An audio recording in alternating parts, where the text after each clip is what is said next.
Yeah, dropping them really upsets Prismacolors. Yeah, I've learned that. They're wax based, and so they don't have the strength.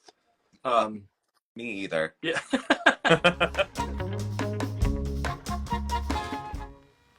It's a strange week. It's a challenge. It's not necessarily the way that I wanted things to go, but we're here. We're going to persevere.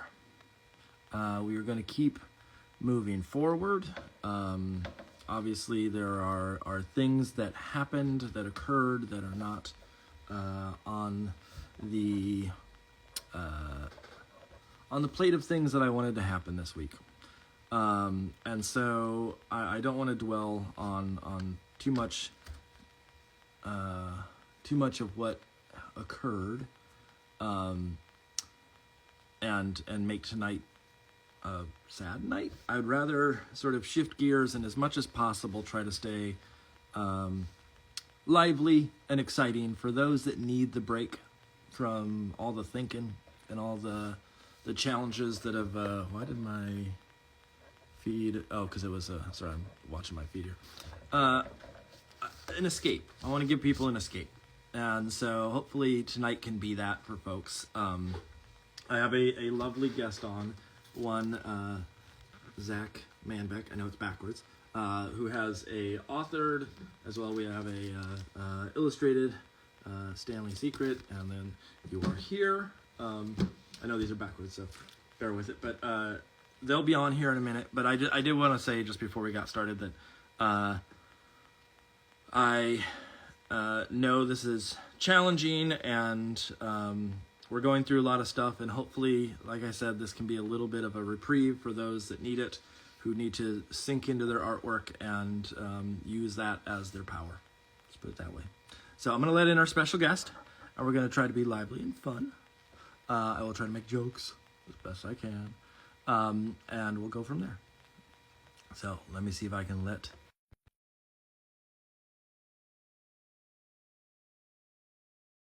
the background. Let's see.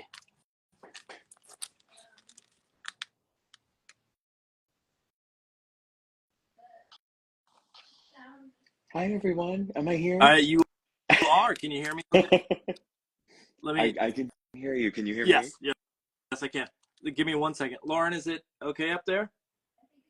Okay. My wife said the sound just dropped for a second, so I just want to make sure. I had to start a second late.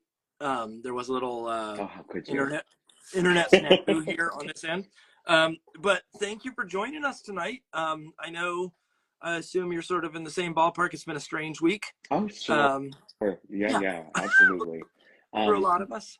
But I'm honestly so excited, because I'll tell you what, I feel like as an illustrator, I feel like it's such a lonely, kind of isolating job sometimes. Mm-hmm. And doing something like this, I rarely do anything like this. So I'm feeling really out of my comfort zone in a fun way. So this is really cool, and I'm not going to let anything rob me of enjoying this moment with all of you. There you go. That's what I said to students at this point. Is like, I'm going to try not to let it get me down. I'm going to try to persevere, and like, not that I'm going to be happy in the situation, but like to not let it stop me in any way.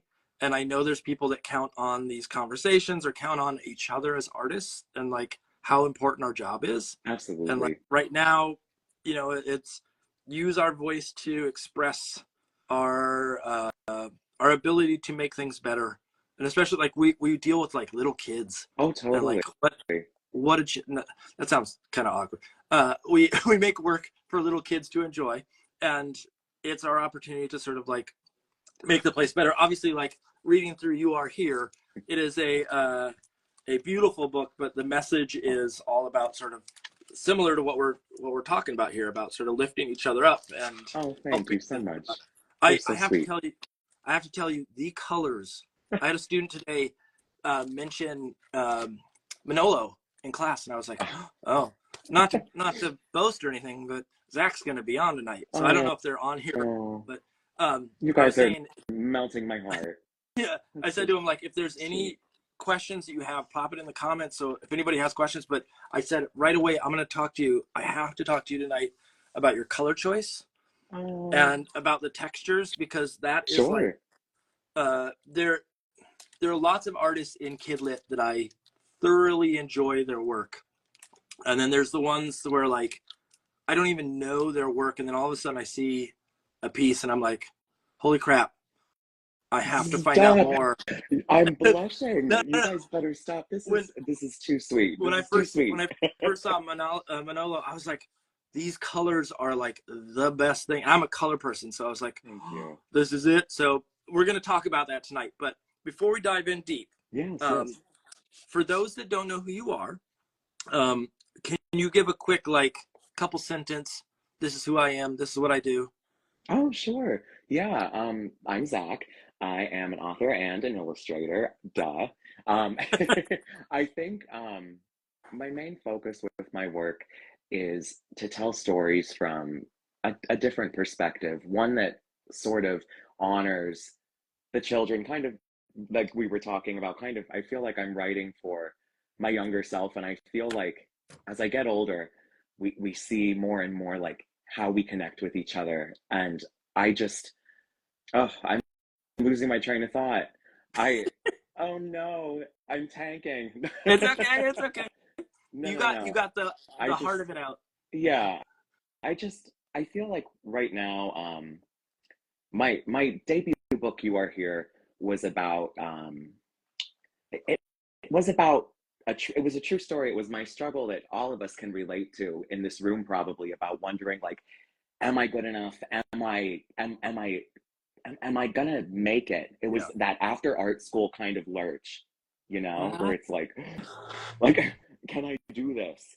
And it was, yeah, and I feel like I just want to reach out and kind of touch those people, and it's like planting that seed of don't give up. That's what I Yeah. think it is. Yeah. That's my goal, planting that seed. That's it.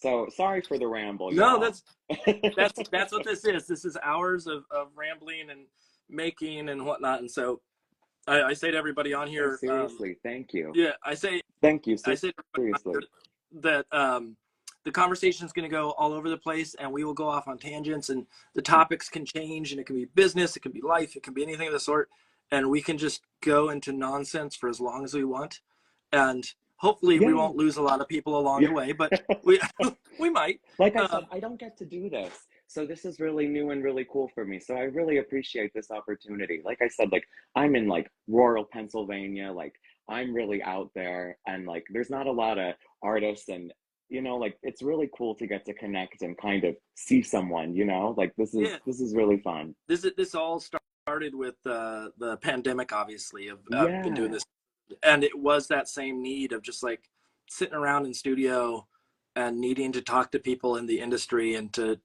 sort of talk shop and get to know people. And so, like I was thinking absolutely. today, I was very excited. I was about having you on, and I was being a little bit reflective on my drive home from school today, and I was thinking, it's so nice to just have a moment.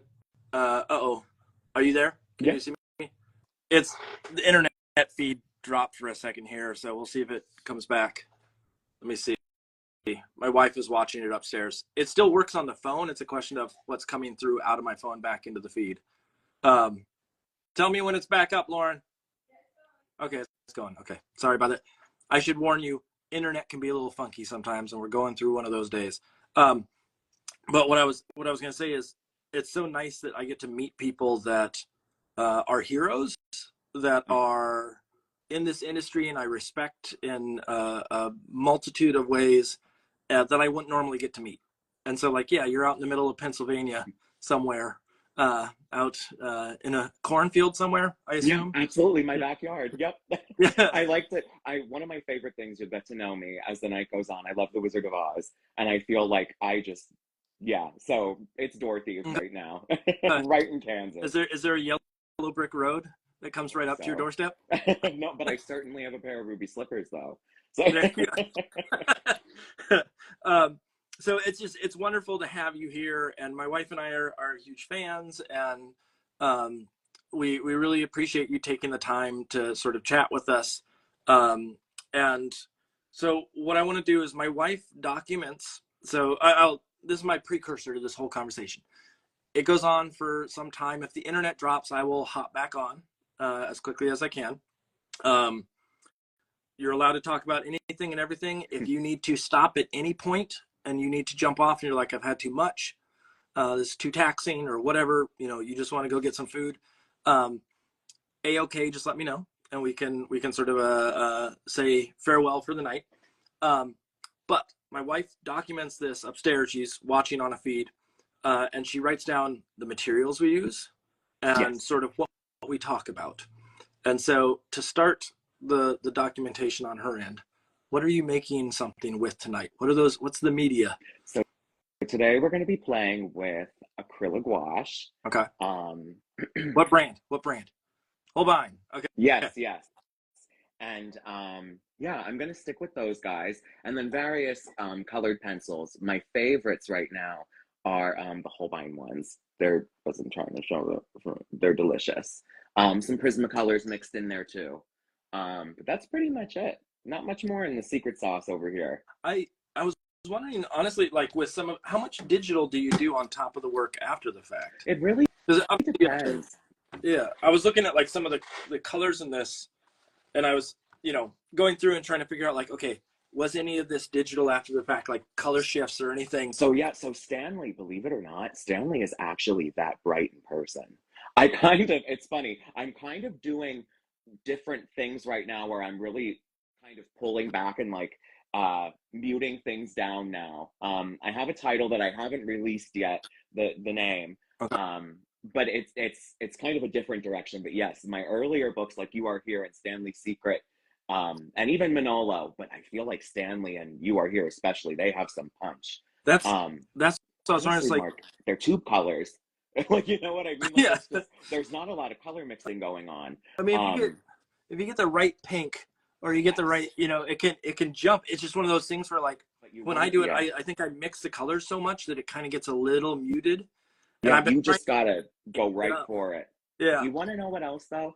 I can't even take all the credit because making Stanley's Secret was such a joy because the art director, Lizzy Bromley, is a mythical fairy that is so magical. When I handed in Stanley's Secret, I'm not gonna say that I wasn't proud of it. It was one of those moments where, and I'm sure you can relate, when you're working on a project for so long, you can't even really see it straight anymore. Mm-hmm. Like it's just like, here, take it away. Yep. I've been so, and when you're in like the iPad and stuff, you're zoomed in on it, and it's just like I've looked at this for too long, and I don't really know what it's gonna be like. And then Lizzy Bromley does the layout, puts the text in, makes the title page, and has all the colors and the prints are coming in perfectly. And I'm like, you took this to the next level. So having a great art director like that is chef's kiss. Makes a difference. Yeah. It's as many people have said on me here before, like it is a team effort and everybody puts in, like everybody wants it to succeed. And when you get the right combination of people that like can read each other's minds of what's needed is huge. What was I gonna say? There was a question I was gonna say on that. Oh, this is a weird technical question, just to get this out of the way in my head. Do you scan the work yourself? Yes. Okay. When I did my very first contract, I thought to myself, I was like, I'm gonna invest in like a really good scanner. So I got the Epson like 12 whatever extra large, the one that they would literally use like in-house, because when I was in school, that was the scanner that we had. Big, and like 11 by 17 or bigger kind of, it's the biggest one. Those are a chunk, and that's a couple K right there. Yes. And I was like, you know, if there's anything, because for a while I had a smaller scanner and it wasn't bad. It was like a little USB one and it was really handy. But when I started working on You Are Here, I was working to scale. Yeah. So I was like, I am so tired of photo merging this. And sometimes when it would be like a million scans, the photo merge would get messed up.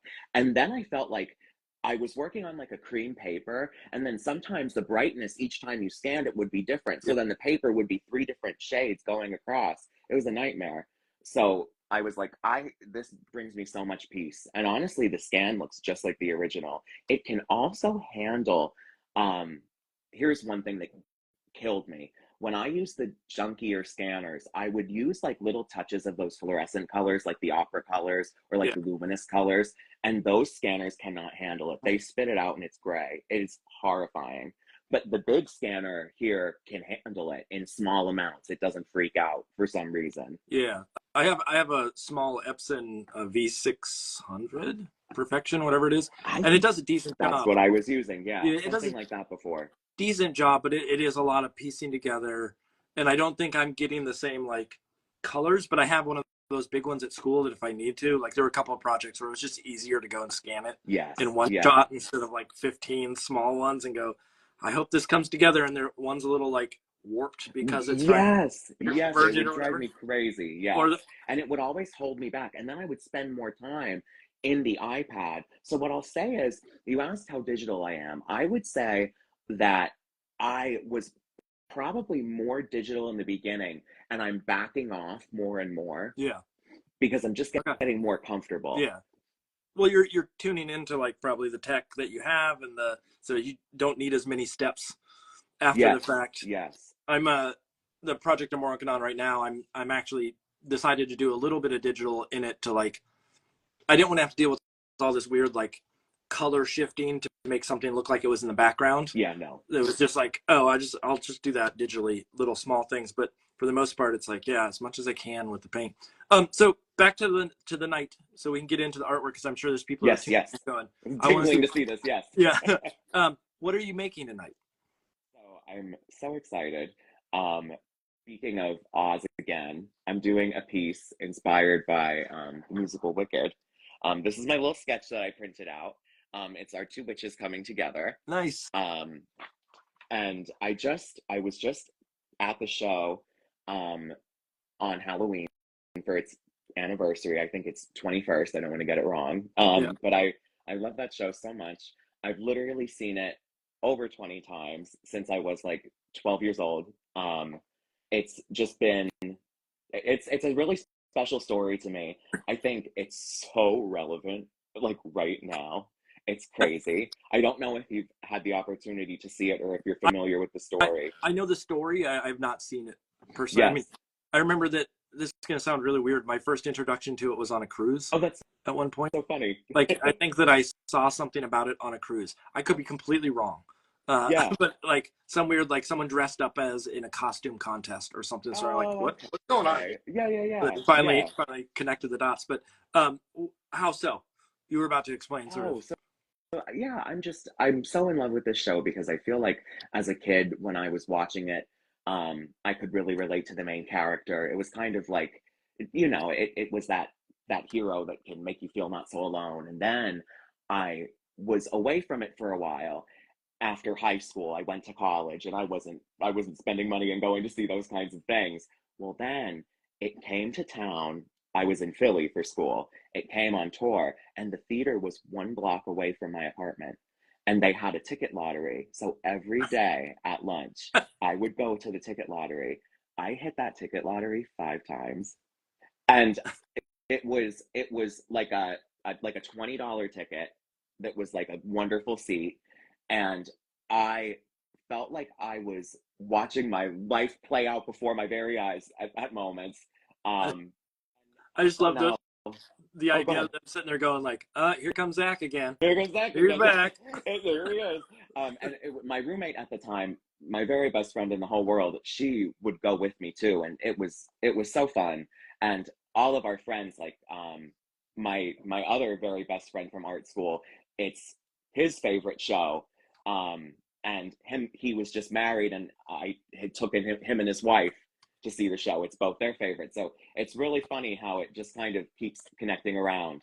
And one other thing I want to throw out there before I forget, theater and the show on Broadway, at least in general, to me, is so inspiring for color scripting. And I think that's so important in a picture book. And one way that I'll bring this up is the witch is green. So the townsfolk that oppose her, the costume designer deliberately dressed them in reds. The contrast That's in color.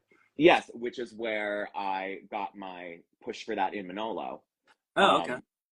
Yep, So I can see it. yeah. So that's kind of like where you start to look at these stories and see how these really brilliant artists use color to tell a story and not just be aesthetic. Because don't get me wrong, like I love pretty colors, but when it's telling a story Yeah. too.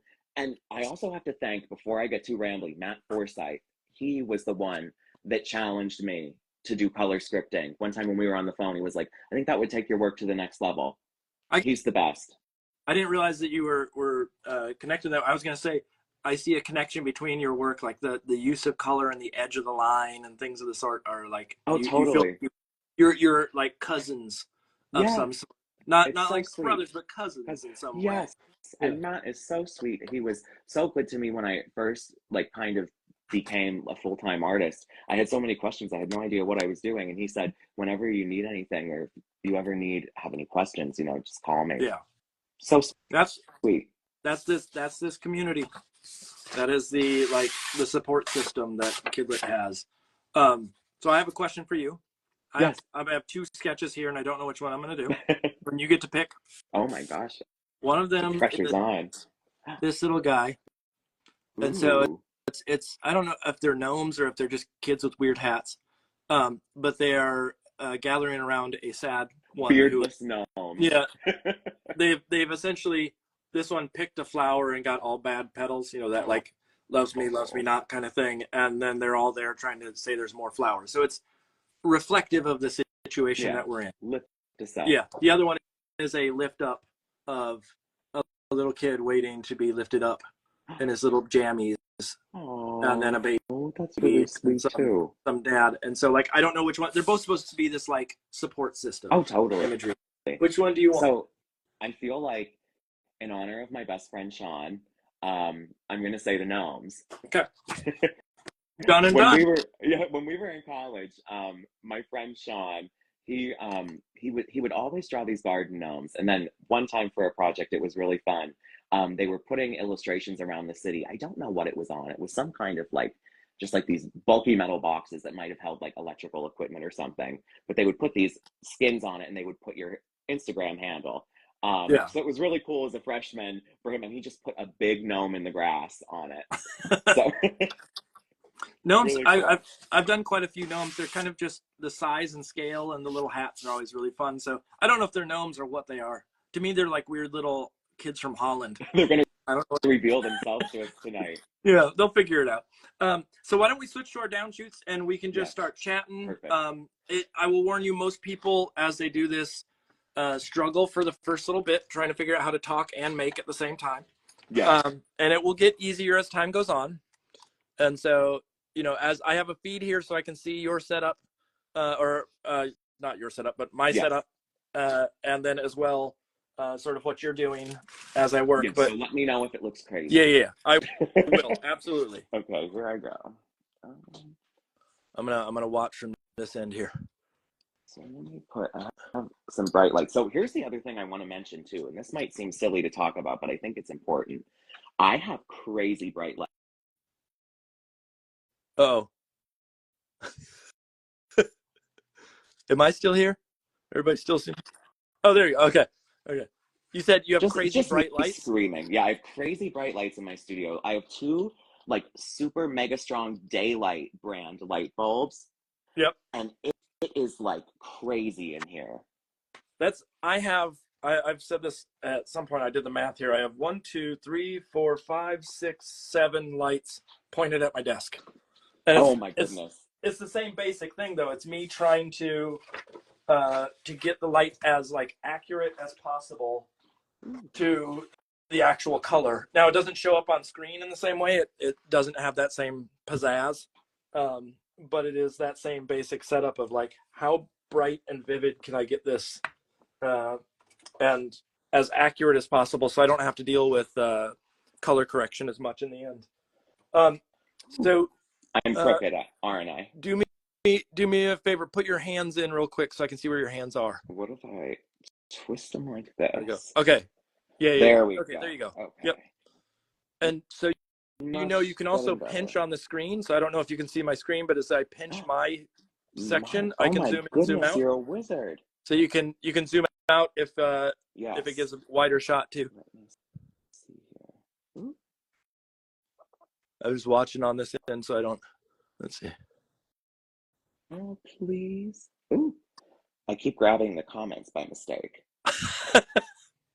I'm really not good at technology. That's something I have to say. Like, I am like old school Instagram.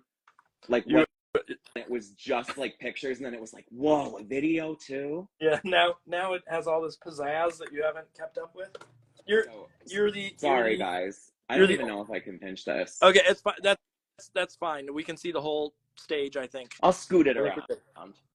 Um, I was gonna say you're getting to the point now where you're like the old curmudgeon. Yes, yes, This technology is so yes. ahead of It, me, and I don't want to keep up anymore.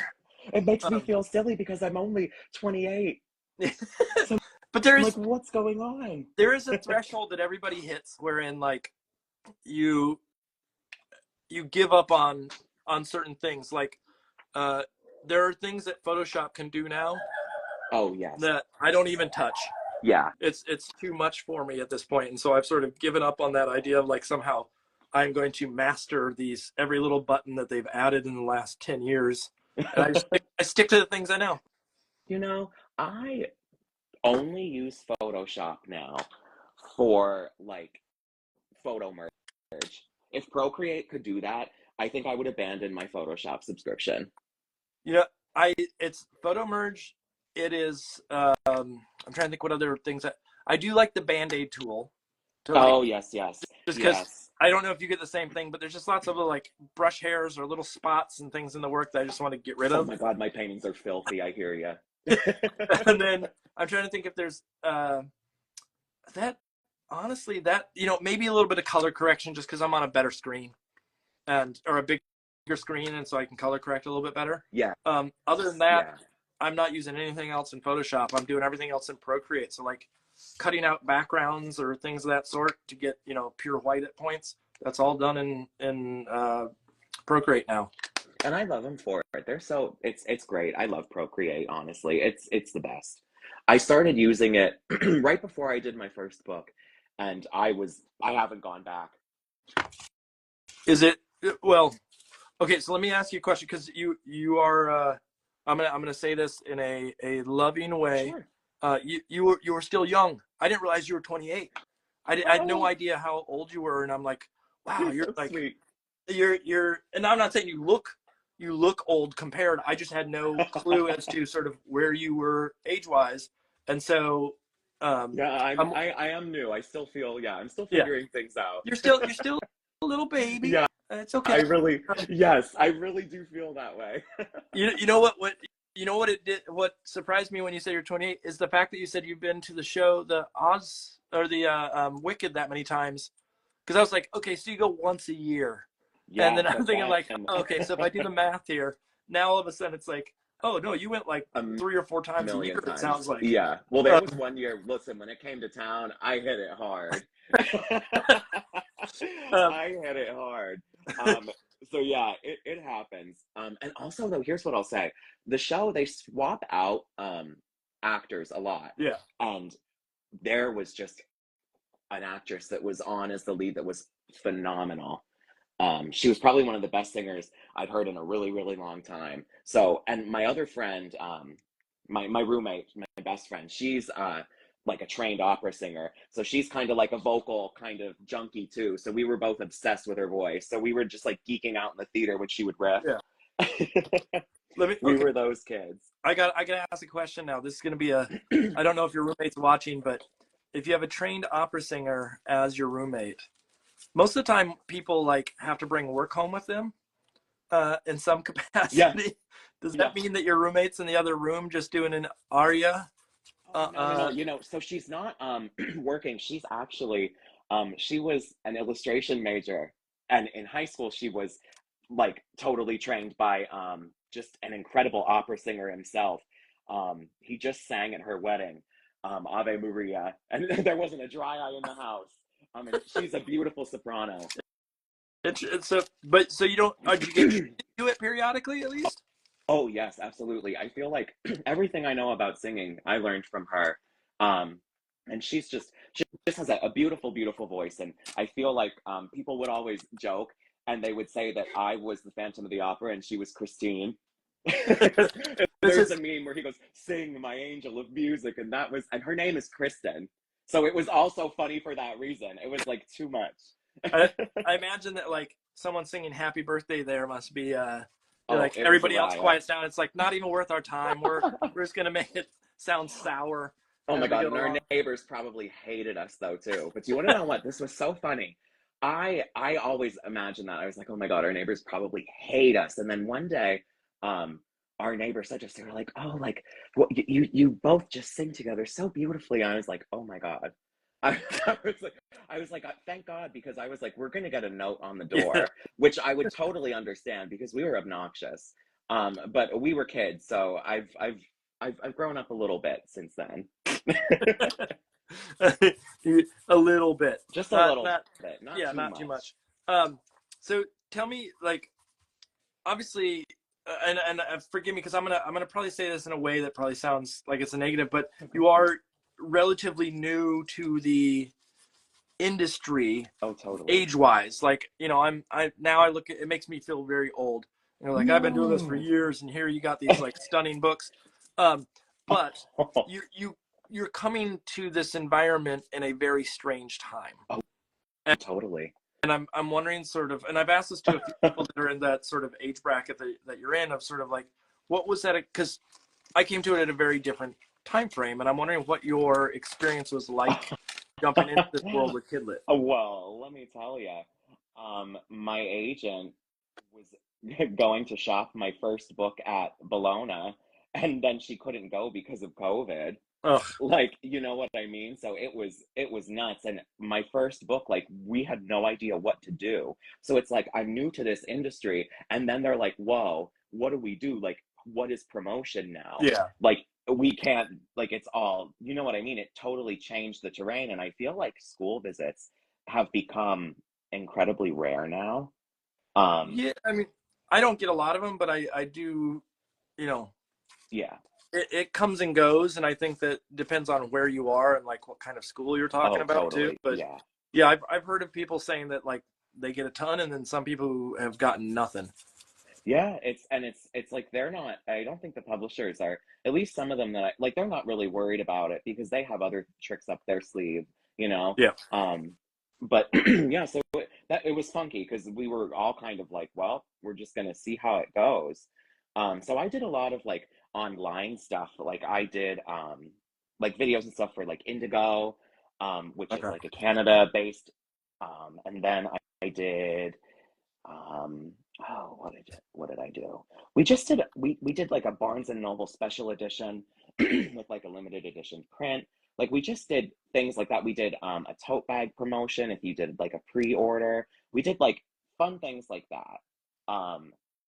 Which publisher are we talking about This for that is one? Chronicle. Chronicle. Okay. I was gonna say Um, the publishers that I work with generally don't have any money for that kind of stuff, and so I hear these stories and I'm like, ooh, ooh. you get flown somewhere, and I get like Oh whatever. no, no, no, not that fancy. But yes, I hear you though. Um, yeah, I Chronicle was very, very thoughtful with their promotion. Um, and yeah, so you are here. It was really fun. And coming up with that book, I learned so much. One thing that I want to say that might be a little bit tangenty, but I think it's relevant, especially since we have students and like new artists here. Yep. When I was first starting out, I felt like I didn't understand like the picture book layout, like meaning like I felt like I wasn't giving enough bleed, like I didn't really understand how much gutter there was, like I was almost disoriented, like I couldn't get my footing in that regard. And now I've gotten much better with like arranging my images appropriately. I've taught a couple workshops, and when I see student work, I always notice, I'm like, man, like once we put like the bleed on this, or we throw this image in a spread and the gutter eats it, like Yep. the image is kind of destroyed. And it really takes a long time, like to train yourself to create images with that wired in. And I wasn't doing that as a student because there wasn't really a need. We weren't thinking of it like that, you know. Was there? Did you have a Kidlit class of any sort? I did, you know, there was one, but this is the funniest part. I didn't take it. I should have kicked myself. But you know what I did instead? I audited figure class. I had taken it as a junior, and I loved the professor so much that I went and he welcomed me every Friday. I made it so I had a free day so I could just go in and draw because Yeah. he was my most favorite professor in the world, and I think he is probably one of the biggest reasons that I was able to become a working illustrator. He really opened my eyes and really had such an impact on my work. Okay, so let's stop being shy about it. Yes, What's the Tim person's name? Bauer. Tim Bauer. He is an Okay. editorial illustrator, um, and he's he doesn't do. He's kind of stepping back now and getting more into teaching. But back in the day, like when Carter Goodrich or Pete DeSev, Yep. like they all knew each other and they were doing all those covers, and all those gigs and stuff. So he was one of those illustrators, and he was just so cool. Like, and he is like incredible. He just taught me so much about composition, and I feel like every student that got to be in the classroom with him, their work drastically changed for the Yeah. better. He was great. There's always like every school that I've taught at, and even when I was in school back in the day, there were those teachers that really like understood Yes. and connected with, and not every student. I mean, every student has their like favorite and things of the sort, but when you find the right pairing, it can be sort of magical. Oh, Uh, totally. the And you know like, what's, yeah, go ahead. I was Go gonna ahead. say what's wild too is it wasn't even like we like had any connection other than like art making and like, you know what I like, it was just we were geeks and we would talk about composition and illustration and that was it. Like we really didn't, like he was like your average kind of Joe, like he was like going to like baseball games and stuff, you know, I'm going to Wicked 5 times. So like like it's not like we were like, oh my god, like you're like a mini me or something like that. Like Yeah. we were just gelling on like that kind of level. And yeah, I totally trusted him, and he was just like, he was so cool and so good, it was almost effortless. Like he could just like whip something out, and I really envy that. I'm not that artist, I'll tell you right now. I This is important for students too. 99% of what I do is probably a failure. Like in those, like in my books, like I probably had to try that painting like maybe 2 or 3 times or more sometimes. Sometimes when I get really anxious and I get in a rut, it gets kind of like sick. Like I'll do like 7 different tries. Like I get kind of panicky. Do Um, you do you keep all those tries? yeah, and then do you know what's so funny? Like there was a Stanley secret spread where I just was not having it. And you know how when you're working on a book, you want to get that like that like Hallmark piece, like the one that like solves all the riddles, and it's like the first one that Yeah. like sets the tone for it. I was trying so hard to land on that, and I was like, no, not this one, not this one. Well, I was not able to look at those again with like a fresh eye until maybe a year or two when I'm cleaning out my flat file. And I looked at the pile and I was like, wow, like what was my problem? Like these were not bad. But like in the moment, that voice in your head is like, oh my God, this is garbage. Throw it.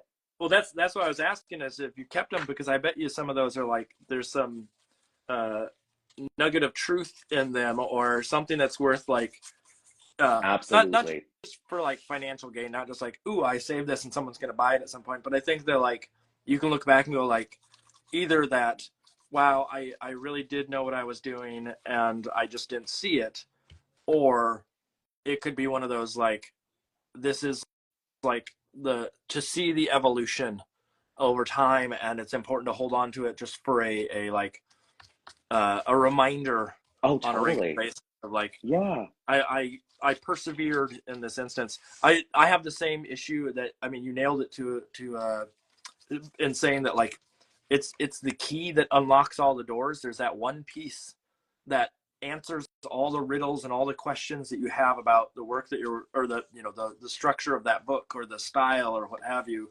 And if you can Absolutely. get that one down, and most of the time for me, that's the piece that's like, if I'm working on a pitch or you know, something to send to my agent, or like trying to figure out the look for the book just as a whole Yep. in the dummy Absolutely. stage, I will sometimes just paint a piece to like figure out aesthetically, like, does this thing in my head work? Oh, And totally. most of the time You it's know that, what? Oh, it's you're that one good that then like, now.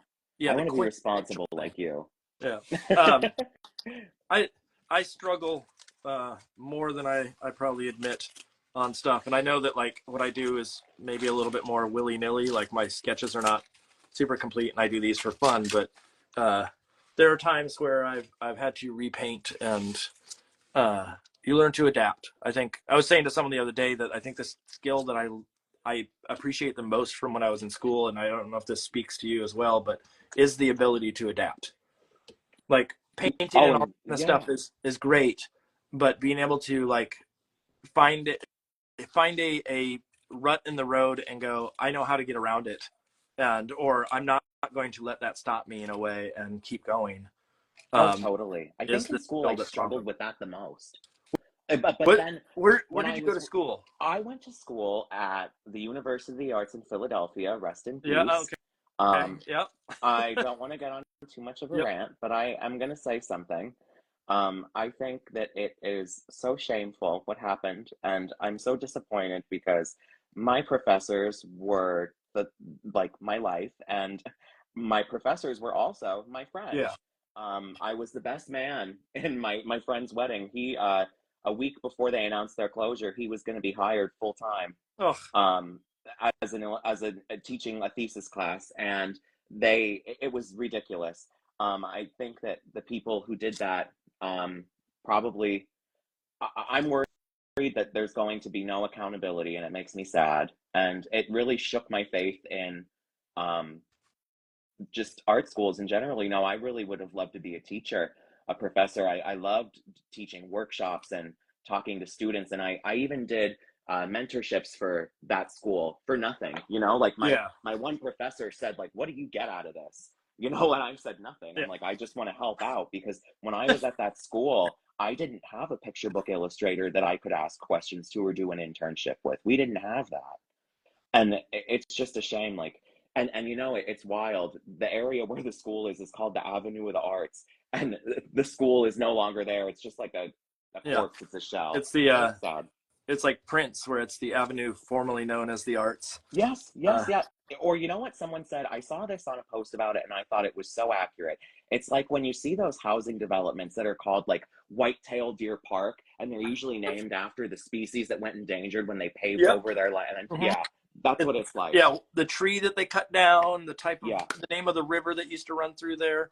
yep, Um, absolutely. we have those in our area. It's the University of the Arts. I know that since I teach at an art college, I know that was very shocking for a lot of us to hear sort of Scary. um, the surprise factor in that just people like They the found sudden. out from the Inquirer on Instagram. People found out they lost their jobs on Instagram. Ugh. On Instagram. And then this is the best part. The lawyer that was representing the university made a statement and said that they were not looking into why the university closed or the sudden collapse. And anyone that was interested in figuring that out, it was on them to, to Ugh. investigate it. It was just every step of the way, they've done something wrong. They scheduled a live stream that was like going to be a town hall. And literally 10 minutes before the live stream, they canceled it via email, and they directed us to a Google Doc where we could write questions, and they were going to compile an FAQ page that was never ultimately made. Ugh. What's Yeah, the final thing is what's also so scary to me about UArts closing is like they had some wonderful like artwork. Like Laura Jean Allen is a very famous female illustrator who did New Yorker covers. They were given her entire body of work, and it was cataloged. It's probably going to end up in a dumpster somewhere. Yeah, like where did that stuff Yeah, go? The place where I went for grad school, they uh forgot. I don't even know exactly what happened, but they lost a building. They What I heard was they didn't pay something yeah. in time, and the owner of the building said like, "Oh, we're taking it back." But I don't know the exact story. But weeks before classes started, and they had to find space for all the people that were normally supposed to be in there. And again, there's all these instances. All right, I'm going to shift topics because that is a bit of a down. Yes, yes. No more downers. Yeah, so let's talk shop for a little bit. Talk to me a little bit about your. I mean, you talked about the warm, cool, or the not. I'm sorry, the complementary sort of like red, green, Yeah, I mean, orange, cool, blue. totally warm, cool. Yeah. Yeah, where do you find, or how do you come about the palette that you choose for a given instance? So, like, for those that are out there that are saying, like, how do I pick a palette? Is there a method or some sort of process that Yes. you go through that gets you to the palettes that you choose? Yes. So, like I said for Manolo, I was really inspired by the costume designer in Wicked. I watched a behind the scenes thing where she was saying why she made these deliberate color decisions. And you know what's fascinating? The costume designer didn't go to school for costume design. She went to school for illustration. Mm. So she's an illustrator doing these, and she said she was inspired by like Edwardian and like. But anyway, back to color. Um, she said that how she was using color to tell a story. The witch is green. The townsfolk that oppose her are red. Um, the witches of the earth. So her black dress, if you look at it up close, it isn't just black. She said she wanted it to be like a piece of coal. If you broke it open, it would have like multiple colors in it. So it's made of these like multicolored velvets that are kind of patched and quilted together. Yeah. It's like things like that where I'm like, oh, like you can use color to tell a story. So I think about like Manolo and the unicorn. And to me, green is that magical color. Green is my favorite color.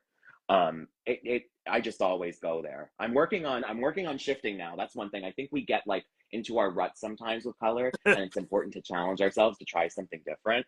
But also sometimes when you're working on a lot of projects, I try not to be hard on myself because like sometimes when you're balancing stuff, like you just got to do what you got to do to get the job Yeah. done. But anyway, so yeah, I think that thinking about it in terms of story is important first. And then from there, in a more technical sense, like I'll play with I'll play with what colors go well together, just like fiddling around on a piece of paper, and I'll make like little palette swatches. Um, I'll actually show you. Do you do color comps at all before you? Yes. Before you? So I'll show you, this is not a great example, but I'll print out something on copy paper. And I'm so sorry about this shadow, but we're It's working through okay. it. It's Usually do like a lighter copy paper printout, and then I'll usually paint over top of it. I didn't do that this time. I'm just kind of winging it because we're just going to be free and have fun tonight. yeah. But I'll usually do like junky little paintings to test things out sometimes, like a little bit, to have some kind of an idea. Sometimes I'll scan those color sketches in, like if they fail, and then I'll manipulate the colors in Procreate until I like something, and then I'll reference that when I do the final painting. Do you now? One of the things that I challenge myself with on a regular basis is sort of like not knowing 100% where I'm going. I like picking out colors. Like tonight, it was just I'm doing a bit of a tribute of colors. So I picked out green and oranges and Yeah, reds and yellows, and yeah, so yeah. it's in that sort of like ballpark of sort of some of the books that you have Oh, just as a cool. nice little like, oh, I'll play with that palette tonight, You're so not sweet. That's so knowing fun. where it's going to Yeah. go ever. um, but then it becomes a challenge of like, as I'm working, as I paint, colors mix differently. There's an irregularity that comes with it. And I'm wondering, when you work, because you are working traditionally as well, do you run into that sort of like colors in the final look different than what you had in the sketch? Yeah, And yeah, for sure. are you okay with that? Yes, one thing I'll say that I think is a big like factor for that, when I'm doing those like junky sketches on copy paper, I'm laying down paint in an opaque fashion, but when I do like final artwork, I work translucently up to thicker layers. Okay. So translucent painting versus opaque painting, I think changes what it looks like always. Yes. And that's something that I learned after college. I didn't have like any traditional painting classes. I taught myself kind of everything that I How know. Um, What did they teach you at the U? Yeah, well, I feel like it was a great program and I had wonderful teachers. I feel like what my professors would say was I didn't really need a painting class, because a little tidbit about me is when I was about 16, in high school, I started taking private lessons Okay. from an oil painter. It was a substitute teacher that had come into my high school while my teacher was out on maternity leave. And we just really clicked. And she was really wonderful. And she had sort of an impressionistic kind of flair to her work. And I think that kind of flavored me as a painter. Gotcha.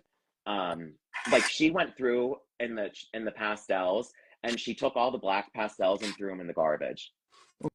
Okay, gotcha. Like she was like she was that kind of like artist. And I feel like the impressionists, they like are such an influence on my work. My new book that I just announced, Bright Lights and Summer Nights, I was really looking at the impressionists when I was working on it, and post-impressionists, and just it was so fun to get lost in those kinds of worlds. It's one of those things where I feel like, and you mentioned the idea of like how you pick your colors and sort of the color story and or like people who are in the film industry would say like a color storyboard. Yeah. To like figure out the color of the whole show. Yeah. The color script. Like in the those color Pixar script. art of books, when you roll them out, Yep. Lou Romano, he Yep. does wonderful color scripting. So, there's these things like that, but then also there's the challenges of working traditionally. Like you're probably gonna understand this one too. Like even though Holbein makes beautiful colors and they have really interesting colors for their gouache, you're still, compared to a digital person, you have a limited number of colors, base colors to pull from. And so you have to mix at a certain point. And once you start mixing, there's, irregularity shows up in For some sure. And so like I look at the green and I see your green and I'm like, I wonder how much of that is like, are you adding multiple colors? Is that just a pure green? Oh, is that yeah, this is just a pure green. Yeah. And I'm just really watering it down and applying it kind of lazy. This one, I grabbed this one. I should point this out. So this is a Turner. Use this brand. Oop, there we go. But I have it. I'm not gonna waste it, so it's green. I just, the thing is, like, I can't buy this brand in a store, and like I like to go to Blick and I like to go get my paint. You know what I mean? So like if they don't have it on the shelf, like I'm probably not gonna buy it. Yeah. Unless like I really, really want something, or like a friend recommends something. Are you outside of Philly?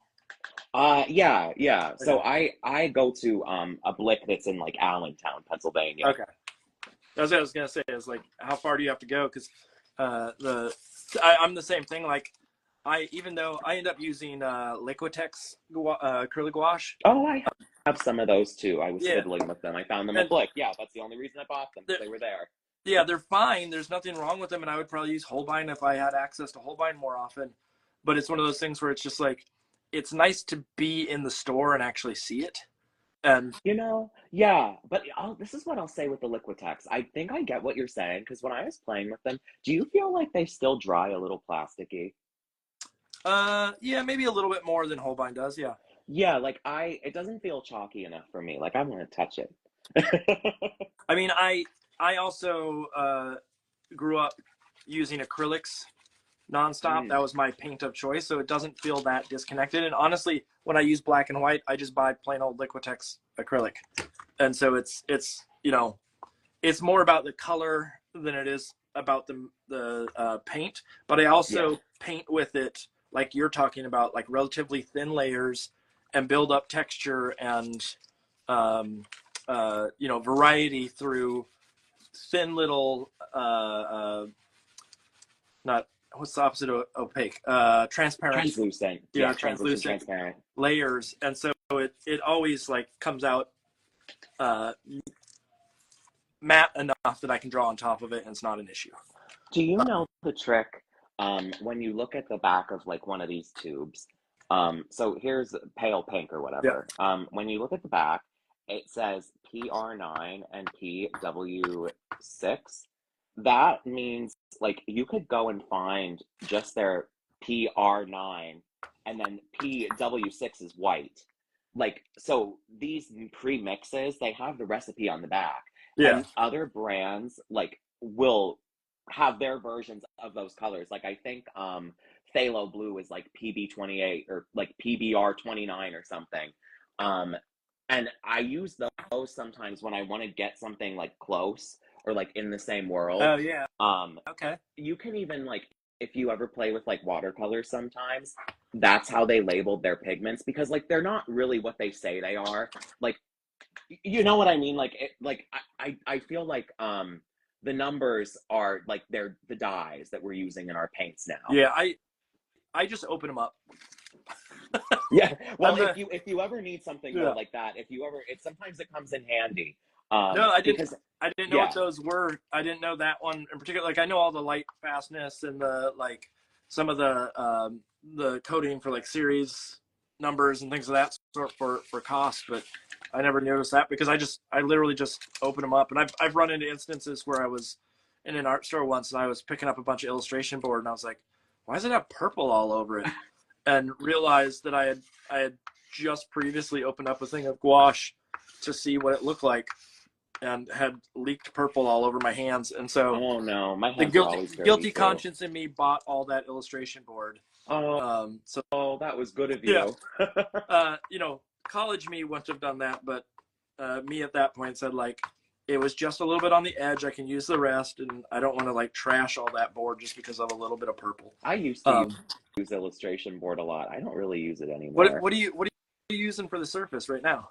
So you want to know? I don't even know what this is. It might be like a piece of Bristol or something. Okay. I was trying to be like I said, like we're being loose and free today. So I went in my scrap paper bag. So this is probably like a sheet of Bristol that I bought that I could cut down. I like Bristol. I like the hot press. Sometimes I find like one thing that I warn students about is I used to gravitate towards like fun cold press papers and stuff.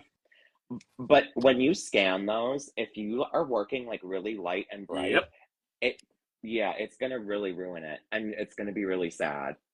I mean, one of the things that I I buy big packs. I use illustration board, but it's primarily just as a substrate. It's not for the top surface as much. I just want that like the density over time. But the challenge I've always had is what you're talking about. Like when I go to scan, if it's cold press, you see the texture. It drives me crazy. Yeah, and like now, one of the reasons why I do the collage backgrounds when I first started doing it is not because I like always want a collage background. It started out because I wanted to have something that if it was going to have some sort of texture or irregularity in the background, I want it to be because of my hand and not because of the uncontrollable factor of the illustration board or the Bristol board or whatnot. And so like that's how now at the beginning of these I always make just a colored background and may cover it up, but it's just so I don't have that pure or not pure white, but the off-white to have to deal with in the end. I used to do that sometimes. When I would work on illustration board, I would just load up the paint, and I used to tell myself, start by making a mess, and then just slowly start cleaning it up. Yep. This one, I didn't do that because, like, this is the Bristol. Bristol isn't good for that, in my opinion. No. I don't want this to warp all over the place. I'm not playing that game tonight. Yeah. I'm not trying to cry. Yeah. Too thin of a material. Yeah, so we're doing the best we can with what we got right now. But yeah, so I used to, my favorite illustration board when I used to use it was the Strathmore. I think it's just called like Strathmore for like traditional media. Yeah. It wasn't, and it has like almost like a stamp on it. Like a pressure stamp. What is that called? Embossment or a watermark? Yes, of like a flower. And you can, and it's so funny. My professor, who was so frugal, whenever you asked him, it was his favorite illustration board. And when you would ask him why, he would say, because you can paint on both sides. Mm-hmm. So we would flip it over and he would have a completely different like job on the back. Yep. No, I've there's certain illustration boards that I've used in the past for the same reason, where I was like, it's solid all the way through, and if you need it for like, if for some reason you need a matte board for something in a pinch, it can work as that, and like, because it's you know, quality material all the way through. Now it's I'm being scrappy, and so much of this stuff gets not necessarily thrown away, but there's I'm not as particular about materials at this point as I once was. Let's put it that way. So tell me a little bit about sort of the process that you've come to aesthetically, you know, your voice, etc. How did you come to this sort of method? Obviously, like gouache has become especially acrylic gouache has become a sort of mainstay in the illustration traditional material world. There's lots of people in the world, but how did you come to your sort of process of the application? Sure. So I started painting in gouache when I was like 16. So I was when I was using it in college, people were like, had never heard of it before. Yeah. Like kids would be like, what is this? And I was like, oh, blah, blah, blah, blah. You know, like I used to say it would be like if acrylic and watercolor kind of met. It was the easiest way to explain it. And I also really loved the work of Mary Blair. I studied her a lot when I was in school. I could see that. Yeah, and I one of my favorite things to do is if you go on like heritage auctions, any of those like bidding sites, a lot of her work comes up in really high quality scans. And like if you go on Pinterest, sometimes like I don't like those because like some people edit them, and I think that puts like almost like an unrealistic like expectation, because I'm like, I don't think I could paint that. And when you see the original painting, you're like, Mary didn't even paint it like that. And what's so great about Mary Blair, in addition to telling stories with her palette and just being amazing all around, technically speaking, she was a really great painter because she really understood what colors mix, because she was a watercolorist, and her husband was as well. I think their whole family were like very good watercolorists. And when you're painting that thin, you have to know like which colors go together, like which pigments will create what. Like there are certain watercolorists that like that's like almost like a Bible kind of, you know, like it's kind of strict. So from that, like her just loosening up, like her concept art is like so inspiring. And her gouache paintings I think are beautiful. And if you really study her work, she mixes, you know, working opaquely, translucently, like whatever. She was just being like loose and free. And I think that's why like the love of her work endures. She's one of those folks that has gotten a lot of recognition late after her passing and things of the sort. But she also is someone who, when you get the chance to see her behind the scenes side, like we have up by us, they had at the Museum of Fine Arts, they had a Robert McClaskey, you know, the Make Way for Duckling and Blueberries for Sal. They had all of his work, and to me, the best part of it was seeing all the notes on the side and where like he had to make a little cover up. Because, you know, there was no Photoshop at the time. Anything they had to do, they had to go back in and tweak. And so it was really lovely to see that sort of like behind the scenes. And I always think of, when I think of Mary Blair, I think of some of the books that I've seen of her work that had that same sort of like the pinholes. the going back in and tweaking for these like little subtle, what do I want to say, like little minutia that you don't pick up in the final process or in the final book. And it's so lovely to see those moments sort of spelled out for you in a way. Oh, totally. Because all that work that people are like loving from Mary Blair, it's so funny because to her, like these are just sketches. You know, like it wasn't like she was sitting and like, I'm going to do a final illustration for a book. Like she was like, maybe this is what it could be. Like they're color thumbs for her. And it's like that's what's so crazy. You've where you are, and so like Now again, it makes it sound like you're out in these like the thick in the woods, desert, and you have yeah, in the woods, yeah, yeah I'm out in the mountains. yeah. Are there lots of opportunities to get to art shows and things in your area, or do you have to travel quite a ways to get to that stuff? Oh, I'm mostly going into the cities for things like that. Yeah. Um, so yeah, nothing like that here. I did though. I went to this really fun place. Um, it was. It's not in Pennsylvania. It's like just right outside of it. It's called Winterthur, and it is this like beautiful like old estate. And it was owned by a man who was an art lover, and so he has like a personal collection. You get to like tour the house, and it's like a walking garden path, and so there are opportunities. I think sometimes you just have to really look harder Yeah. for them. Um, but it's totally worth it though. It kind of makes it fun sometimes. Like one of my other favorite sources of inspiration that I think is just as good as an art museum is the antique store, Mm. because that's where all the great old picture books are. Yeah, that's we go through and we have a not necessarily a huge collection of any sort, but some golden books and Oh, I collect. collect them all. Yeah, some of the older things. Like I have like 4 or 5 Sasek books. I don't even know if that's Mm. his name, but like just beautiful, stunning sort of like design work from that sort of mid-century era that are just stellar and get thrown in those piles of like here's stuff that's $1. You're like, why Oh, are you totally. throwing this out? Because it's beautiful. Oh yeah, and Pennsylvania is a really great place for antiquing. I live not far from, well, not super far from Adamstown, which is like the antique capital of like the world. Yeah. Um, they have antique stores there where shows like the Game of Thrones came to get like furniture.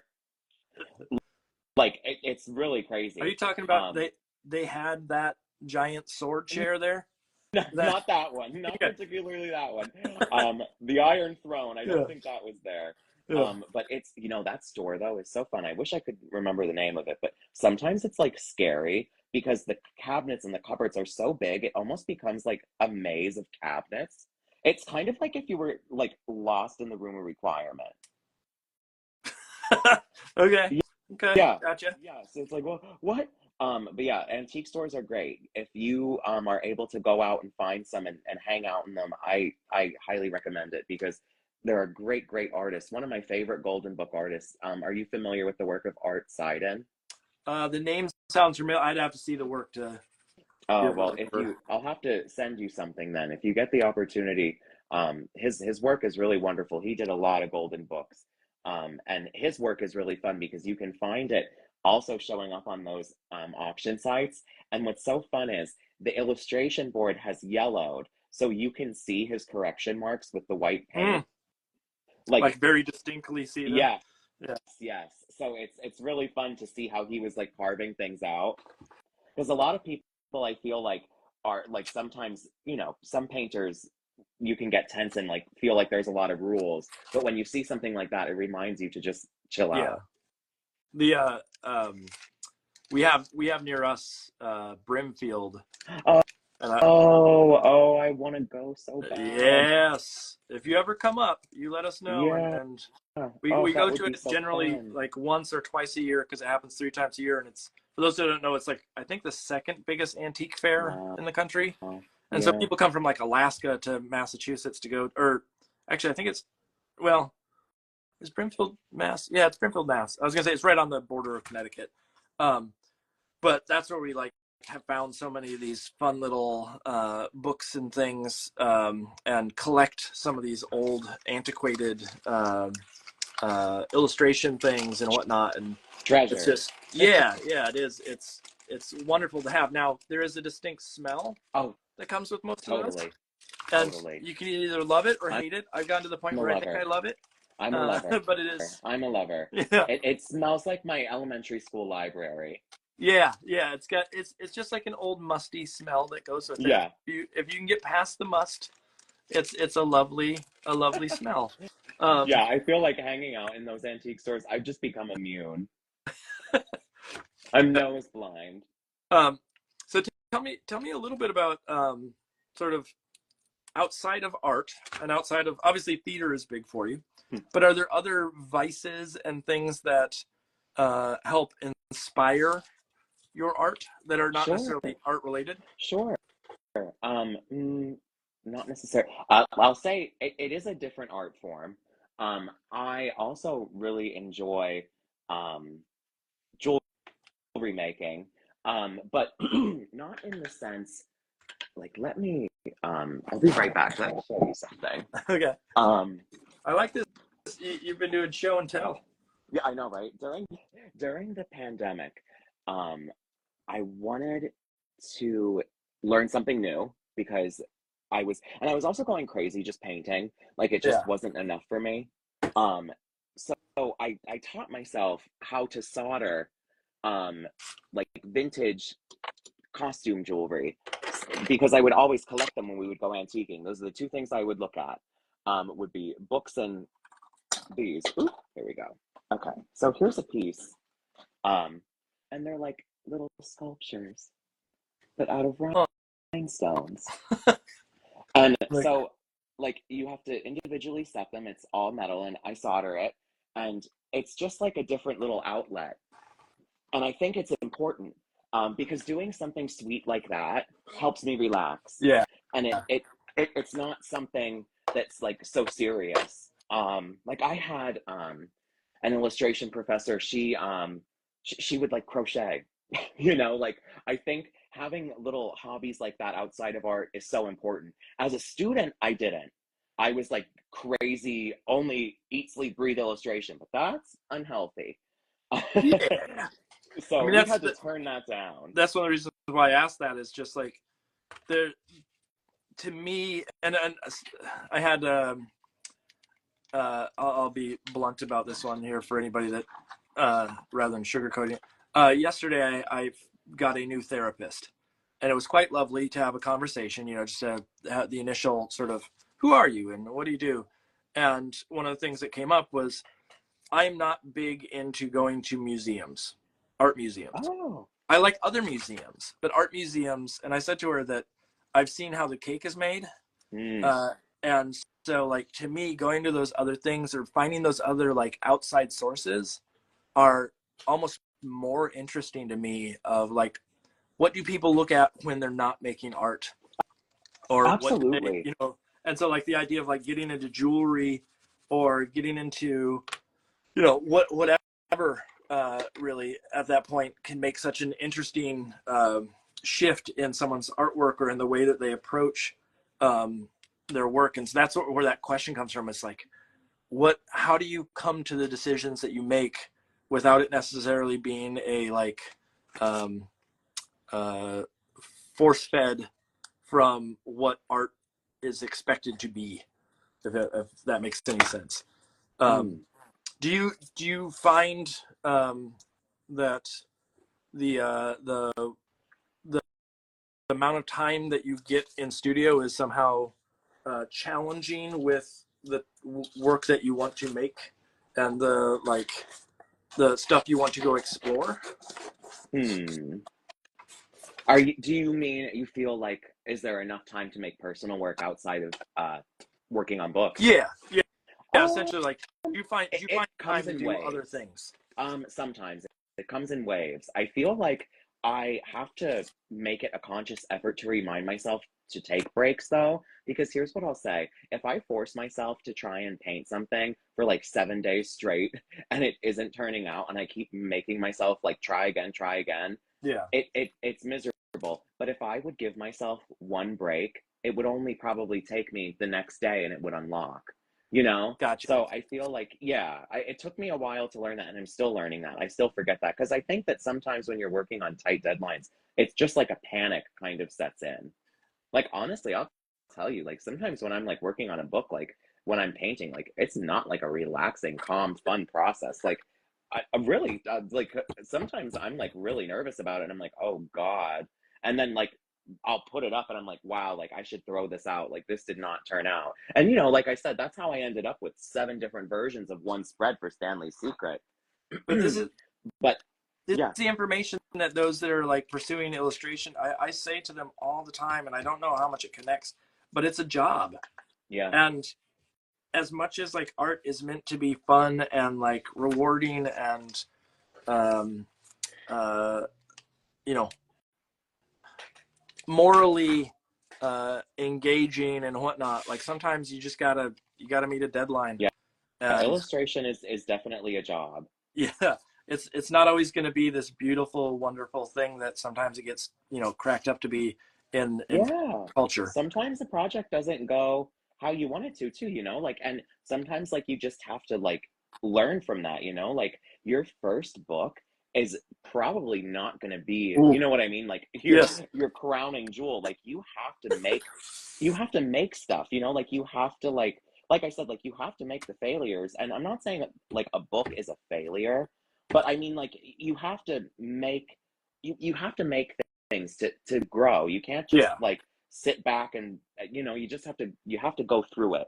The only way you're gonna get better is by learning from Yeah. mistakes. Yes, absolutely. And I think the more comfortable you get with making mistakes, the better off you'll be. So Yeah. that being said, and this is for you know, I look at your work, and of course I don't see any mistakes. I see Aw. loveliness, but I know in your head you see mistakes. Oh, That's the constantly. classic artist way. But that being said, are there things that you like, mistakes you make on the regular that you Sure. battle? Yeah, okay. I think that my biggest weakness is I'm not the strongest like draftsman, like drawing. Okay. I feel like sometimes I can get really tight when I have to draw something, and it takes me a minute to remind myself to loosen up, and that's usually when it comes out better. I think it's about honoring the trueness of my hand, and my hand is folk arty wonky. It's honest. It's about the shifting weight of line. It's organic. It has texture. You know, like and anxiety can really suck the life out of that. You know, like it can become these perfect tight lines that really don't express anything. And yeah, so that's something. And also like repeating characters and like turning them and stuff. Like I'm really not good at that. I really should practice more, but honestly, I'm usually so slow with doing paintings. Like I'm not fast. Like I'm usually like hustling at the end, and I usually am not making it. Um, and so yeah, it takes me a Wait, while. when you say not making it, meaning not making Oh deadlines? yeah, oh yeah, Oh, yeah. oh, Sometimes your yeah. teachers would be so upset right now. Do you know what's so crazy though? I was actually like a psycho in school, and I was like always like handing in like I was always on time. Like I was the sometimes like would be like one of the only few that would like pin something up. Like if no one had anything, like I Mm-hmm. always did my work because I was obsessed and I was so anxious. Um, and now literally like my therapist is like, oh my God, like you did something late. Like she was like, wow, like that's like a success. Like that's like you know like that's the challenge. Like I remember like one You time, made it. yeah, like one time she literally challenged me um to go to an appointment 5 minutes late. Like it was like an appointment for a haircut. She said instead of arriving like 10 minutes early, she was like, see what happens if you show up 5 minutes late. Like let's just see what happens. And Like what happened? nothing. It was absolutely fine. Gravity was still working. The earth continued to spin. You know, like um it was yeah, so it's How like was the I haircut though? oh my God, wonderful. You got a I perm out yeah, yeah, of oh of course. No, but yeah, it was it takes those steps and you have to be uncomfortable, I think. And I hate being uncomfortable. Who likes being uncomfortable? But that's what you have to do to yeah. grow. My I was the same boat where like I joke with people that were that when I talk about me in school, I was the one kid who put up paintings that were dry. And Yes, yeah, yeah, that was and me. I started my assignment like a week in advance. yep, yep. It was once the assignment got handed out, I was basically working that night on it. And admittedly, I don't think that I put enough time in. Now looking back, I'm like, I probably could have given it a little more thought. But it was like, I got to get this done, because if I don't, I will be a failure, or I will be wrong in some way. Yes, I always was like, I need the most maximum amount of time because, just in case, like, what if it goes wrong? Like, panic, panic, panic. It Yep. was fueled by that. Now, admittedly, like, I've missed some deadlines, as not necessarily missed deadlines, but I have come close to missing deadlines. Like the contract I'm on right now for the book I'm working on, I'm going to be pushing up until the last minute, not because of like I didn't care, but more so just life gets in the way. Oh, absolutely. Literally, like, whatever it is. Oh yeah, like I'm just gonna be real. Like this has been like a tough year for me. Like it's been like a year that has unfortunately had like losses, from the university, the arts, to like other personal things, and like losing a pet and things like that. And it's like tragically, and like stuff like that can like really derail you. And I just like I have to own that, and like I just have to be honest. Like I'm just trying my best, and like if there's a publisher or someone I'm working with that doubts that, like I understand, like we're all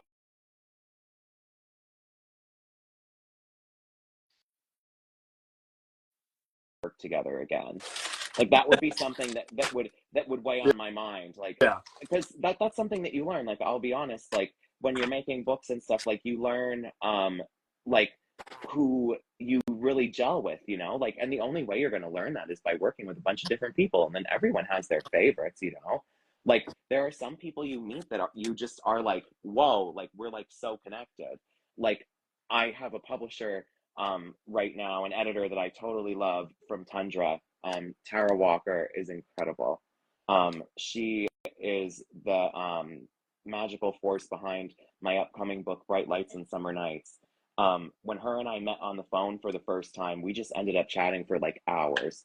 Like it was like we knew each other. We had been friends before. Like it was, and I'm like, this is the kind of person that I want to work with. Like they see me in a way that I didn't know that someone could at work.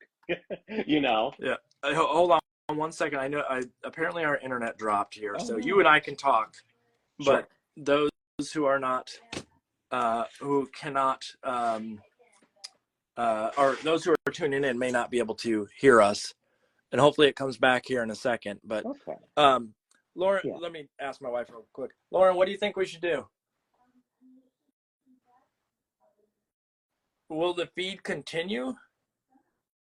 I guess we'll see that, because what I want to do is we record these every time.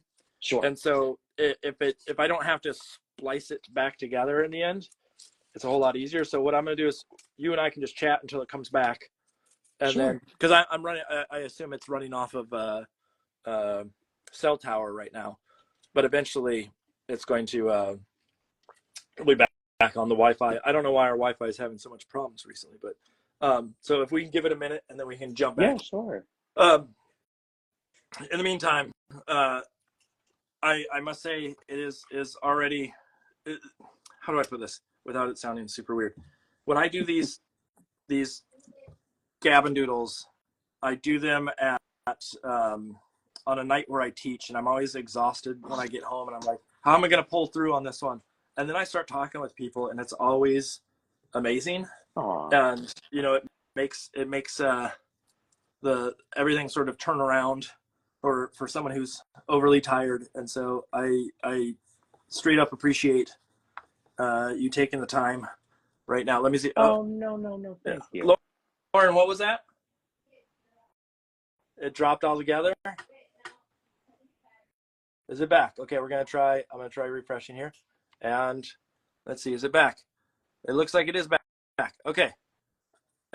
Welcome back, everybody. Yeah, everybody who was wondering where we went, we decided to duck out for a second and have our own little conversation. We said, we don't need you all. We're going to go live our own life. Zach was telling me all the tricks that we keep secret from everybody else out in the art world. Yes, all the secrets that make the secret that makes the brush work. The secret gouache additive that makes it work. Yeah. You said, here's the trick to landing your first book. and then you just Yeah. laid it all out, and everybody is Oh out my of luck God. because we If both only it was forgot that what it was easy. now. Yeah. Um, Yeah. it was. I remember there was something about like a hot dog and Oh my gosh. a sacrifice to the Lord of Cats, and then Do you want something to? about like some craziness. Just keep adding to it. Okay, so while we're back here, let's jump back into it. I want to find out a little bit more about you as a person, not just Sure. the art side, but like sort of your background and your experience in art. Like you mentioned, like you have lots of like um, not personal trainers. What I want to say, like I had like a private instruction. private instructor. There we go. I could not think of the personal trainer was not it. Yeah. And so tell me a little bit about sort of your experience, sort of growing up, getting into the art world, learning sort of how to make. Did you have family that loved the arts? My mom is an artist. Okay. She uh, is. She does a little bit of everything. My mom was kind of like a Matilda growing up, and she just loved reading. And she, in the 90s, whatever she wanted to learn, she would order every book that she could find about it. So, like, for example, like she wanted to learn how to build classic colonial furniture. So she got every book that she could possibly find on woodworking, and she has a fully operating wood shop in her basement. Um, she taught herself how to do like stained glass. She quilts, but it's all hand quilted, no machine, like how they did it Yeah. way back in the day. She does like primitive folk art style rug hooking, which is something that I help with. I do like designs for that, and I help her pick out like tones and stuff, and we will sometimes dye like the materials that she's using. So I really learned a lot from my mom. She was also a painter too. She would paint like furniture in like a classic folk art kind of way. So I feel like there's also a connection between that folk art and like that Mary Blair kind of world.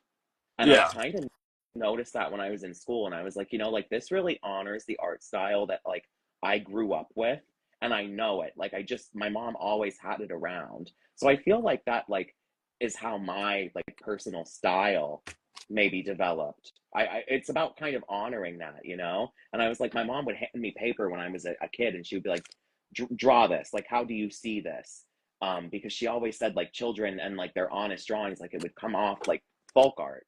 So I just honored that. And when I first went to school, I didn't. When I first was a freshman illustrator, like I was doing like rendered oil portraits and like serious paintings. And and when I like sat down and I was like, that's not what I can do like with my eyes closed. Like that takes like flexing in a muscle, and like it's not really true to me.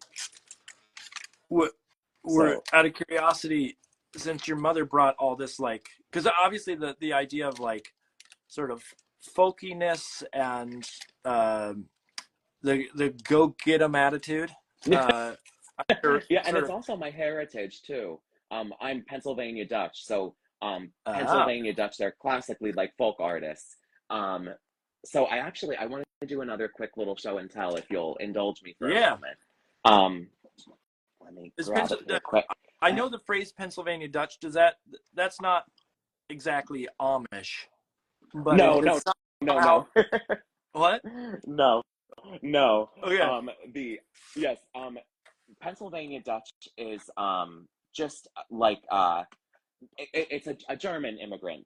Okay. And they have like their own sort of dialect of the German language. And what I have to show you is one of my most prized possessions. So this piece here is done by this wonderful Pennsylvania Dutch folk artist. Her name is Barbara Strasser, and she is a little Pennsylvania Dutch Mary Blair.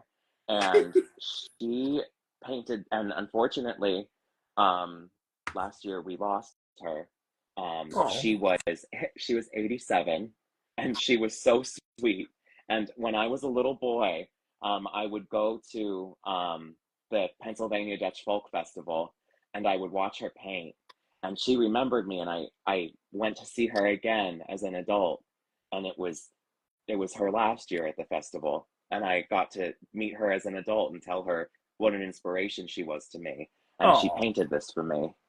So that's awesome. I feel very special that I get to have this, and it was wonderful. And Barbara, I'll tell you a funny story about her. She was so off the grid. She told us that if we wanted to get in contact with her, she didn't have an email address and she didn't have a cell phone. She still had a landline, so we could leave her a message, and she would love to cook us supper sometime. And the one time when my mom walked around, it was very, very hot. The folk festival takes place in the very Yeah. beginning of August, and it's usually an intense heat wave. My mom was wearing a neck fan, and Barbara asked her if it was a telephone. Yeah. So, yeah, she was wonderful, and her work really inspires me and my mom so much. And she's wonderful. If you look her up, you can also find her work on some auction sites, because she is like a genuine, like, Pennsylvania Dutch folk artist. Yeah. And for anyone who's interested, her work has a wonderful, like, naive quality to it. She's completely self-taught. And they're just really sweet. Like, and it has a flavor of Mary Blair to it. And she had no idea who Mary Blair was. Of course. Like, Yeah. she did no, yeah. And I'm like, oh my God, this is incredible. So yeah, legend. We love you, Barbara. Excuse me, I'm dying in the background here. No, those are the, like, the folk artists that are kind of, I mean, folk art doesn't always mean that the person's not naive to the art world, but I love the people who just don't necessarily know what they're doing, or like haven't fully connected. They're not constrained, like, by the rules. Let me see. I'm gonna pull an image for you here, because this is the kind of stuff that I really enjoy. This is I don't know if you can see your screen here, but I got this. Oh, I'm peeking. Ages ago. It was I forget what country it's from. It might even say somewhere, but some country, an African country, for a doctor's office, where you walk in, and if you have this, they have displays of, like, these are different things that you might have. And especially for literacy purposes, people may not be able to read in the same capacity, so they would have signage like this. And the thing that I love about this piece the most is, like, obviously there's coolness in the face, but if you look at the hand here, the pole is not in the hand. Oh, yes. And, like, to me, that makes the piece. Like, that's what makes this piece special, is that, like, that the person clearly knows how to paint in some capacity, but also doesn't know how to paint, with perspective, or with all these different elements that would make it hyper realistic. And it's like, if I can attend to all those and get really excited about those kinds of things, that's where I look for that work. So, like, looking at your Pennsylvania Dutch. Yes, I actually have one more that I can show you quick. I would love to see it. There's a glare from the glass, so I apologize. This was a gift my mother commissioned Barbara, and it is just, it's beautiful. Look at the flowers going up along the side. Like, there's just, like, Love it. Like, not, it's so sweet. Like, and you know what's also so funny? If you look really close, do you see that seam? Right here, there's a faint line. She taped the paper together. Oh, yeah, because she ran out of room. Yeah. That is, like, so, yeah. It's those decisions that, like, we as art students get trained to stop. Yeah. Where it's, don't do that because that's a tangent, or don't do that because that is, that's problematic for your piece. And, like, then at the same time, the stuff that I love the most are the people who sort of, like, break that. And as a teacher, though, I still have to say to the students, you got to manage these. You can't just go and like, make mistakes, because I won't be able to tell what is intentional and what's not. They need to prove that they know what they're doing first. I would go from teachers that were like, you must have like your, like your 1-inch bleed like taped all the way around. But then I would have another professor, and he was my favorite. He would literally scotch tape his paper in the middle and just paint right over it. Yeah. And hand it in like that. And then, you know how, I'm going to say it, he would be so badass. He would literally put scotch tape in the medium description. Like, that was Tim Bauer. He was so cool. He is so cool. There's some power in that, like, screw you guys, I'm doing what works for me kind of mentality. My wife is saying that my feed is a little blurry. Is it just my feed, Lauren? What I'm going to suggest is maybe in a little bit here, we will start a part 2, and we'll get a different, and it will reset the feed, and it will be a little bit better and probably less problematic on this end. Okay. I apologize. Every once in a while, is mine looking okay though? Yeah, yours is fine. I think it's mine is really blurry. So what I'm going to do is I'm going to get this pasted down, and then we'll do a little part 2, act 2, whatever you want, intermission of sorts. Yes, actually, that would be great because I need to refill my water bottle. Okay, well, why don't we do that now? Let's do it, yeah. And then we'll come back. So imagine it's going to take me about 2 minutes because I have to post this so it's up in the feed so we don't lose it. Yes. But go get your water. I will do that. And for anybody that's watching, we will be back in a matter of minutes. And we can have a nice clean feed after that. So, okay. So go get your water. Everybody, we are back for part 2. Part 2, Boogaloo Flu. Zach is going to be joining us here in just a minute. Ooh, I forgot to cut a piece here. I got to do that before it glues down. Zach will be joining us back in 1 second. I'll go and get some water to preserve his lovely voice. And so once he's back on, I will let him in, and then we will have a continued amazing conversation. So oh, he's back. Let me get him in. Shh. Go live.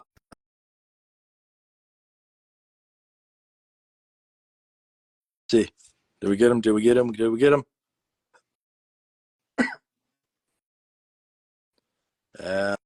And Zach. Perfect shot of my lamp. Okay. It's the view I've been dreaming of all night. I was like, if I crazy light bulbs. Yeah. If I have to see one more shot of your artwork, I'm gonna just tune out. But man, oh man, that lamp has been a necessity for me. I don't know if I can live without it. Oh my goodness. So I don't even remember what we were talking about, but obviously the feed is clear now. Maybe I can talk a little bit about what I've been working on. Yeah, I would love to hear. Like I said, the conversation is doesn't have to be driven by me. If there's things you want to share, things you want to talk about, things that you want to challenge, jump in. So what I wanted to talk about was, so far what I've been using with my gouache here is alizarin and viridian. I love when those two colors cross because they make like this like beautiful kind of purple color. And I love using that in something like this where the witch is costumed in black, but I don't like using black paint. Yeah. Because it's a no-go. Like it's so dull, and I feel like when you can put color in place of that, it's always going to be a winner, especially in picture books, like art directors and editors are never going to be upset when you give them more color. Yep. So, and with this, what I'm doing now is I laid down a transparent layer where I was just kind of letting my colors bleed together and marry. We were talking about paper earlier. I'm using Bristol, but here's a negative.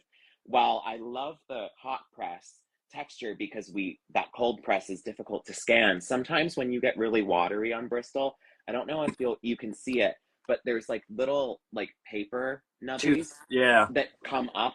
Like, so if you just get like a soft bristle brush and you just, once it's dry, I also, when I took my water break, I hit this with the hair dryer to kind of really get that solid. everyone has to have that old broken down studio hair dryer that's probably gonna like burst into flames the next time I use it, but where it's still holding on. And that you don't use it for hair at all. No. Just for this purpose. I got Just one for, sitting right by my side. yes, old reliable. Yeah. So anyway, yeah, brushing off these crumbs, I just kind of try my best to scrub them off a little bit, and it'll be okay.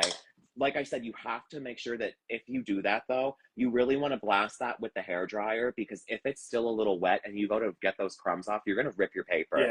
and then you're just kind of done. You're gonna pick I up mean, the you don't have fibers. to be. Yeah, you don't have to be, but I would be if I ripped it. It's just not gonna go. It's been, But anyway, I have that same, like, the tooth issue.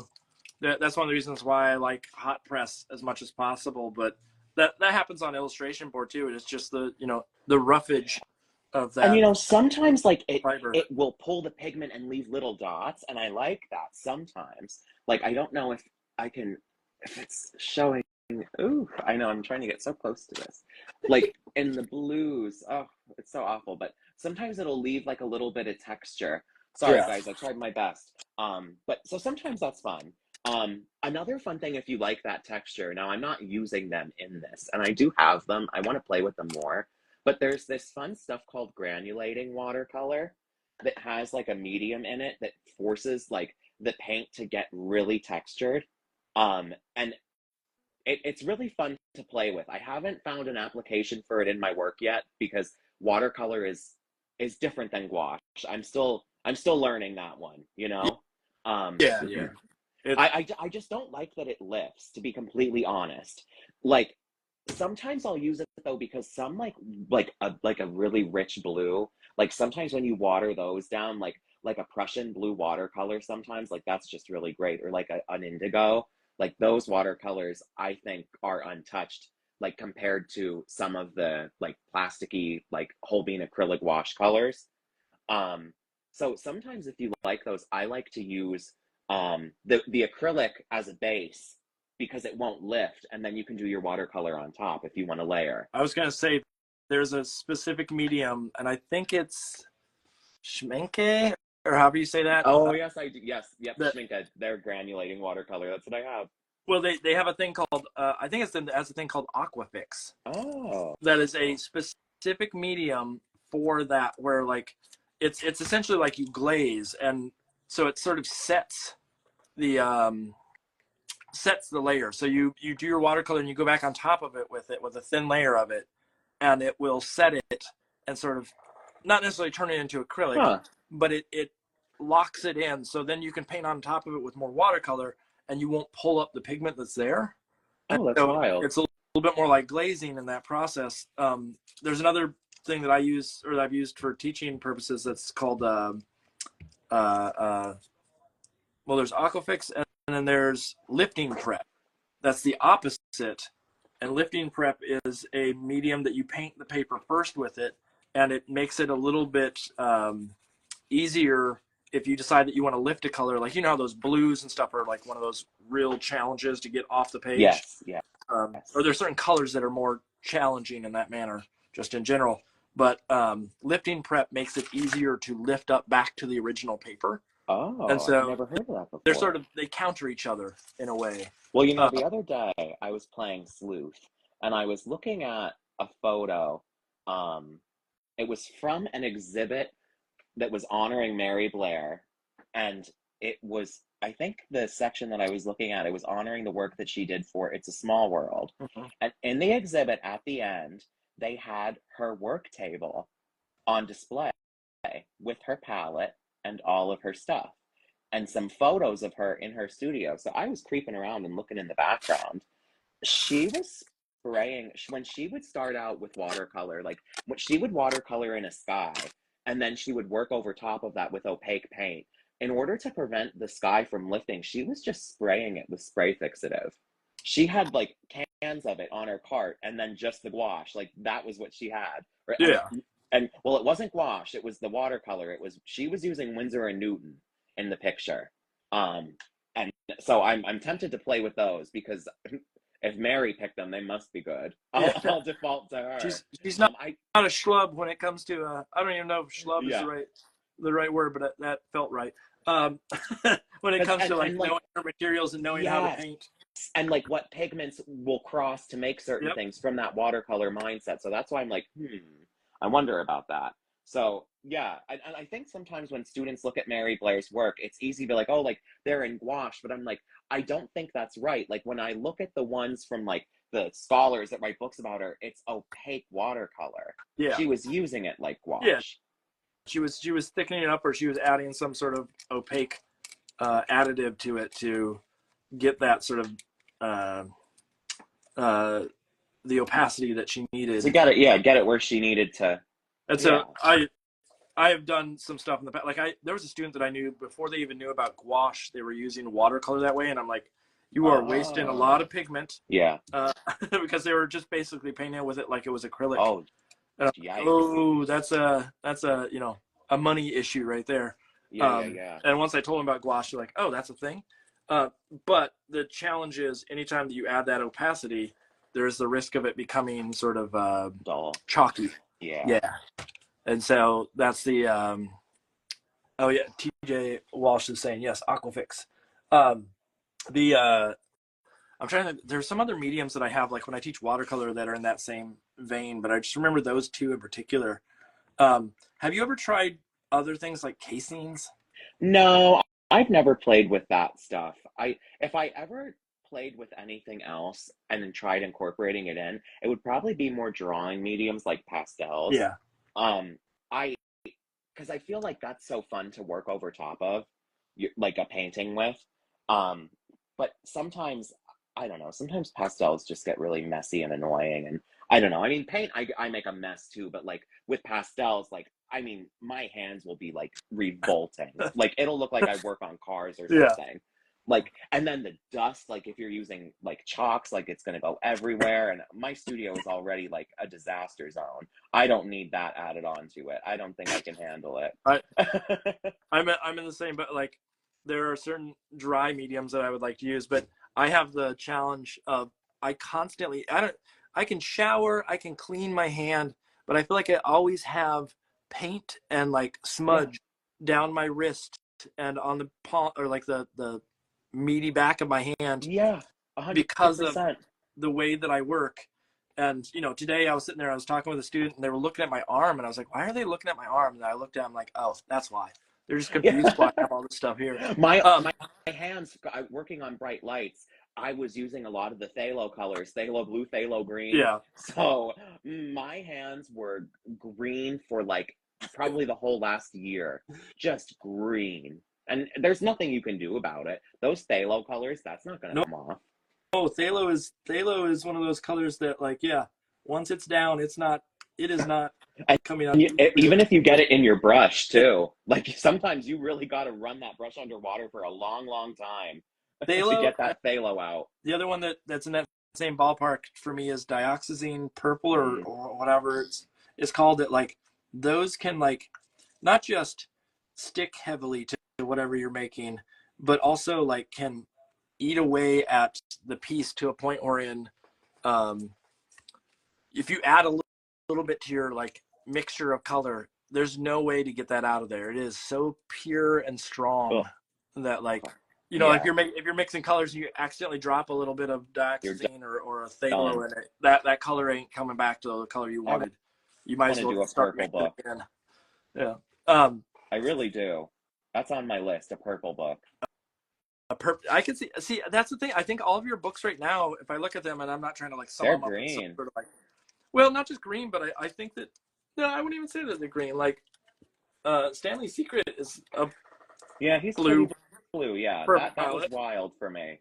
Yeah, okay. But I feel like there's a different color palette on each.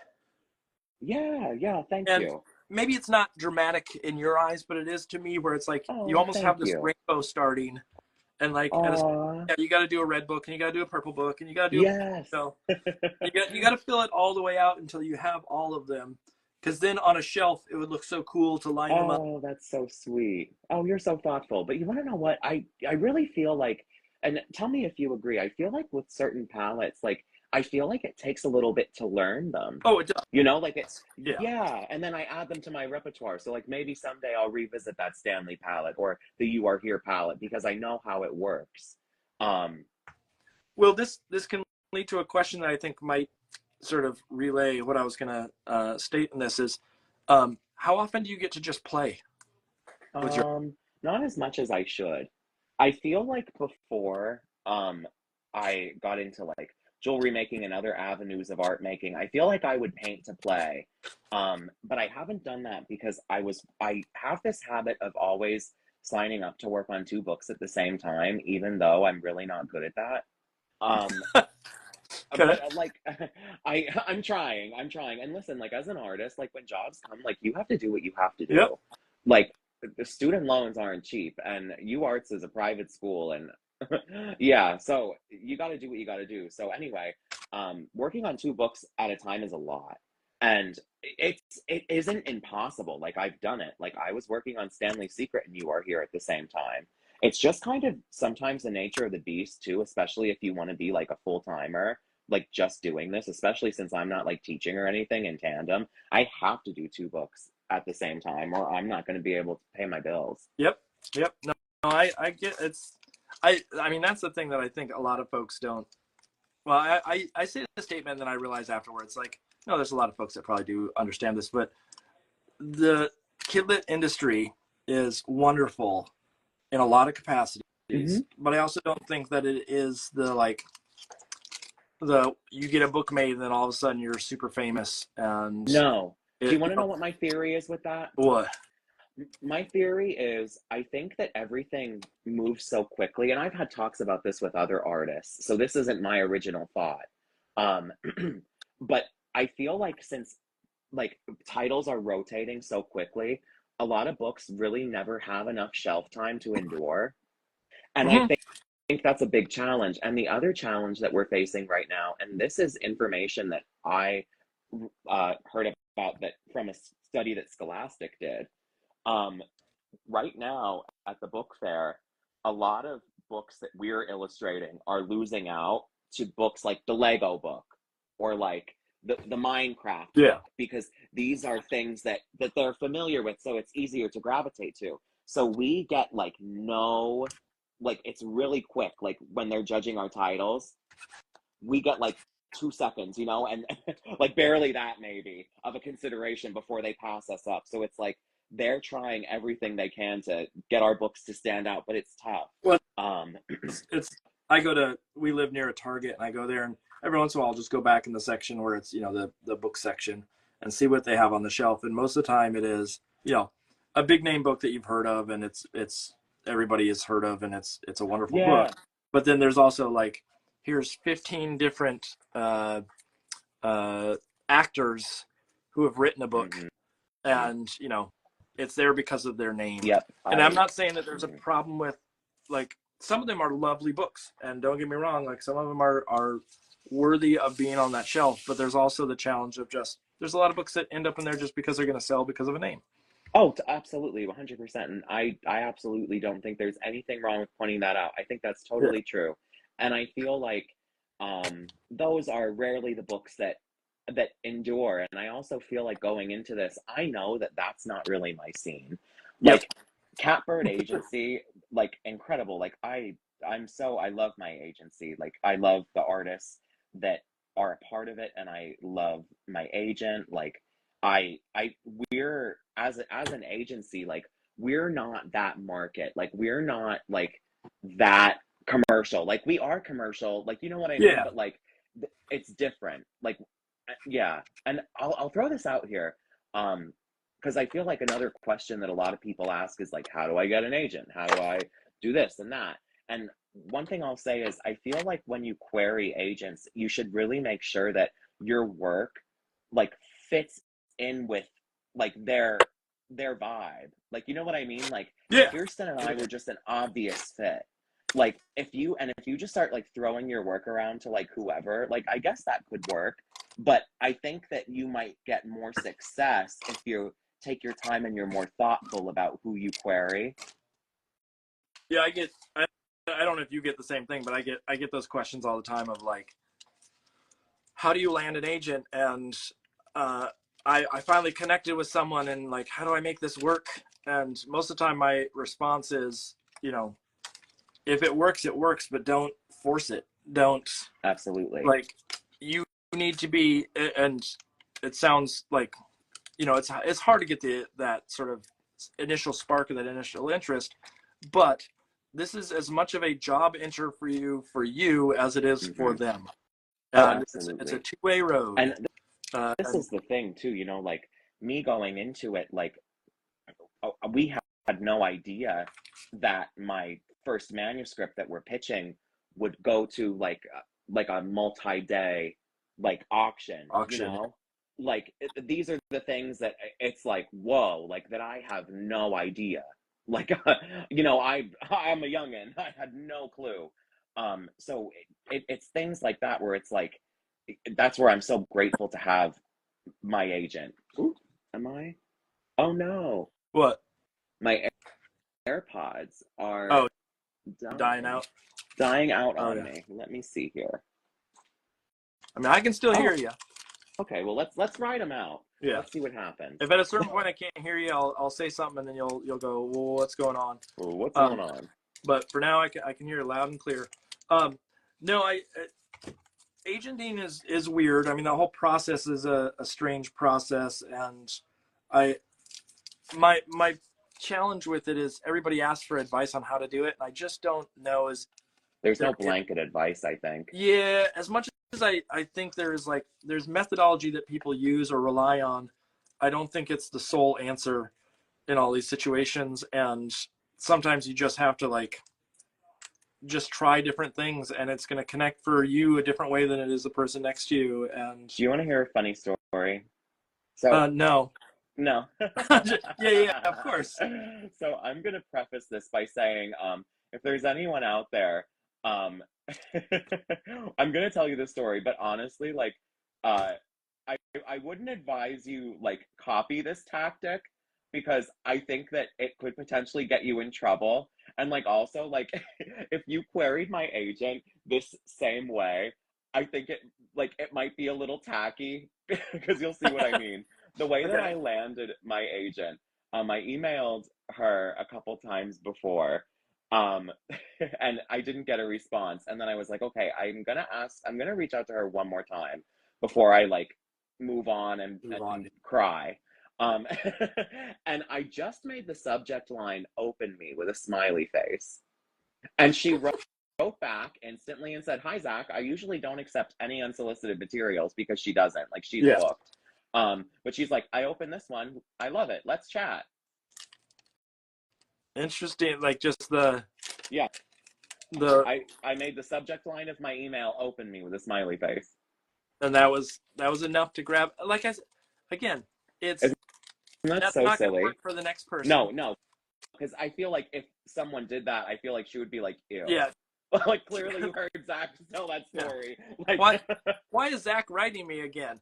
Yeah. She'd be like, oh, that's an old trick now. Now it's not cute anymore. But it was cute once. It was, I did it and I got away with it, because I'm like, this could either be really insulting and like rude. Like you never know. Not that I've ever had anyone like agent ever be like rude or something to me, but you know what I mean? Like, you want to be professional, and that was a risk. Yeah, no, I really think that like, you got to just, I mean, there's those books that tell you how to get an agent, and like, here's what you got to do. But the problem is, and I said this to someone else, it's like everybody and their uncle is trying to use those books, and then everybody's got the same pitch and it's set up the same way. Yeah. And it's like, set yourself apart in some manner. Yeah, absolutely. Now, am I the one to speak truthfully on the whole thing? Not necessarily, because I got my agent in a weird way too. So I don't know. Like, I just don't know. Did you get your agent? Is it a fun story? It is. And so anybody that's heard this before, bear with it. It is a fun story. So I have had multiple agents throughout the years. When I got out of school, I had an agent that took me on, and then never, like, we didn't even get to the point of contracts. Then I found out that she was not really like helping me. She was sort of using me as like if work came in, great, she would give it, but it was not. She was not going out of her no. way to find me work. No. Let's Yeah. put it that way. And that was, Yeah, problematic. we gotta eat. Yeah. And so I sort of took my work back and said, like, I'm done with this, and I moved on. The second agent I had was an art or an illustration and photography agent. And so they were sort of across. I was doing editorial work primarily at the time, so it was, it wasn't unfounded that there would be, and like trying to do advertising and stuff. So it wasn't unfounded to have someone that was in those industries. But he stopped representing illustrators. Oh. So he dumped all his illustrators, which is No. it's fine. It's not a big deal, but it meant that I sort of moved on. And so I tried to do some on my own for a bit. And then eventually I got an art agent that's Canadian, and they were representing me on pretty much everything. And the lovely, lovely agent. And I'm still with that agency. Other people have bought the business and are running it, these two lovely women. But during that time frame, I got a book contract from them. Someone came to that art agent, and of course the art agent takes a bigger cut. And so a friend of mine said, "Hey, you should go to this SCBWI event." Oh my God! And then is that where you met? Is your agent Jennifer? Yes. Is she sassy? Okay, here, wait. This Yeah. You'll hear. Okay, yeah. Yeah, don't get ahead of the story. Come on. So excited. But so I go to this event, and the first night there was a like meet and greet. You can go sit in and talk to an author, an editor, an art director, etc. So I went to this event, and I was like, "Hey, I'm gonna go and just like hang out and see who's here and talk to them." And after, I'm gonna guess, there were like there was probably about 10 different tables with different things going on at each table. Like one had the artist, one had the author, one had the agent, whatever. And I finally get over to this table, and I sit down, and the person that's there is Jen, and she says to me, like, "What are you interested in?" And this is, I know this now, this is bad. I said, I want to do, picture books. And I said, what I really like is European picture books. And then I went and said, European picture books are like, what I like about them is they're like this, this, and this. And she stops me and she goes, I know what they're like. And I was like, oh no. Like, oh no. It was like I was mansplaining in a way. And I was like, no. I didn't even realize what I was doing. I don't even think the word mansplaining was a thing yet. But that's what I was doing. And then at that conference, I had signed up for a career consult because I was doing the editorial stuff and whatnot. And it was really a question of like, do I want to make this leap of faith into picture books in any way? Do I think that I have skill? And so I was the last one to get a slot. And so it was just whoever. And I walk up and they say, hey, welcome. You need to go over to this table. That's the person you're meeting with. And I walk over and there's Jen sitting at the table. And I didn't know, like, I signed up for it because it was the last slot. I didn't know who I was meeting with. It was sort of just, that was the opening. I just took it. And so I walk in and the first thing Jen says to me is, oh, it's you. Oh my goodness. And so of course immediately I'm like, uh-oh, this is not going to be a fun ride. I'm here for 20 minutes talking to this person. And then we were talking and she says, like, let me see your work. So I pull out my iPad that I had with me and I show her it, and she immediately goes like, why aren't you doing this right now? And I said, well, I'm trying to weigh out, do I want to switch to Kidlit? And she goes, yeah, you should do that. Drop your agent. Oh, well, I can't, I depend on some of that money and I can't just drop my agent. And she kind of went through that. And then I said, like, the key speaker or the keynote speaker of the conference was Jarrett Krasoska. I don't know if you know Jarrett. No. His work, but he's, he was up for a national book award and like is a major player in the Kidlit world. And he was my roommate in college. And I mentioned that and she goes, yeah, why aren't you doing this? And so I got home and I was like, well, that was fun. I good experience, but I don't know what's in it for me. And eventually, like 2 days later, I got an email from Jen that said, "Are you going to query me or not?" Oh, wow. And so it wasn't even me reaching out going, "Hey, I want to be, in your crew." Yeah. But she helped. I was like, "Well, I have this other agent," and she said, "We'll talk to them." I talked to my art agent, and they said, "We do not want to drop you, or like we do not want to let you out of the kidlit side of the thing." And I basically said to them, "Well, it's either you do that or I leave the agency." Mm-hmm. And they said, "Okay, we'll renegotiate the contract." And so, with help from folks, including Jen, we sort of figured out what that line is, what that threshold is. And so basically, ABLA only deals with kidlit. And yes. so that line is very, very simple at this point. If it's kidlit, it goes to Jen. If it's anything else, it goes to my art agent. Okay. And so I actually have two agents. Oh. It's, it can be a little confusing at times in some sense, but I also think that it's, completely manageable as well. So I don't sit there and fret over like, is this the perfect solution for or the perfect setup all the time, because it's pretty easy. I if work comes in that's supposed to go to one or the other, it goes that direction. I've had my art agent got some book deals that they said, "Oh, this should probably go to your other agent." And I just give it to Jen and go from there. But again, it's a weird setup. It is not the standard thing. But is she sassy? I will say, out of fear for my life, no, she is a go-getter, and she is. I think by comparison, my other agents are Canadians, and if you know anything about Canadians, they're generally like very nice, sweet people. And so the contrast between the two is really funny, because they're not necessarily, I won't say that they're not go-getters, but they are they're very, very tactful in what they say, and Jen is very to the point. Oh, 100%. I tried to give her a postcard at the society thing, and I'm pretty sure she threw it in the garbage. So Yeah. So I totally hear you. I thought she was hilarious. She definitely made an impression. Her talk was great. I won't name the name of the person, but when we were at a conference later and Jen was there, we were all having drinks at the bar, and she's probably fun to have a drink with too. Yes, very much so. And this friend that was with me was, sitting there, and we were talking about kidlit stuff, and my friend says, "Hey, I'm interested in this," because Jen asked, and then Jen said, "Let me see your stuff." And so my friend handed her this portfolio, and Jen said, "Oh, your stuff is very mature."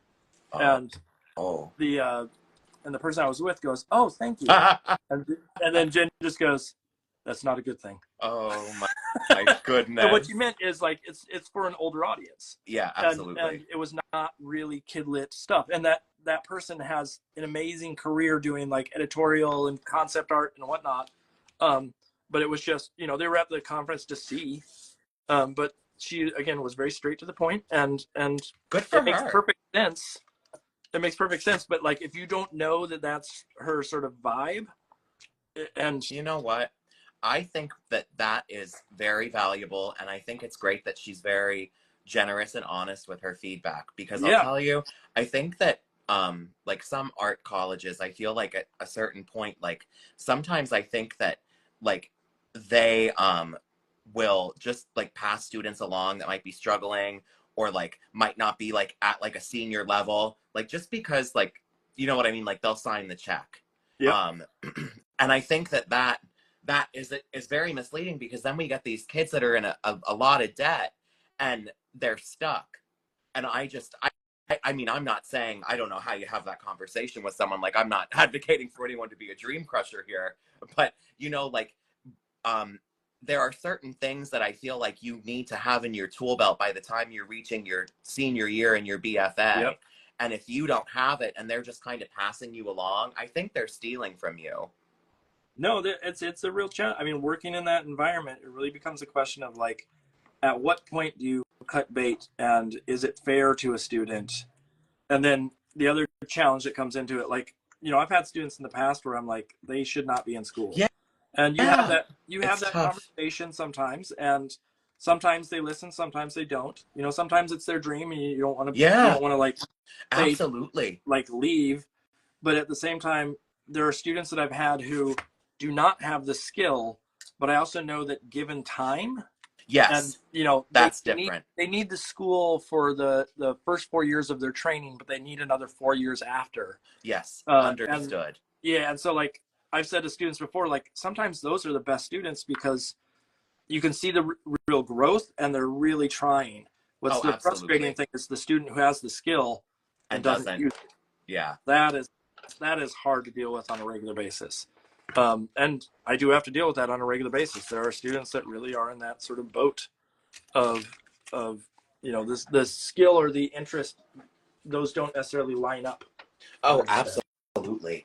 I just feel so bad for those students because I feel like at a certain point as a professor, it's your job to sit and say to them, like, this is what you're deficient in.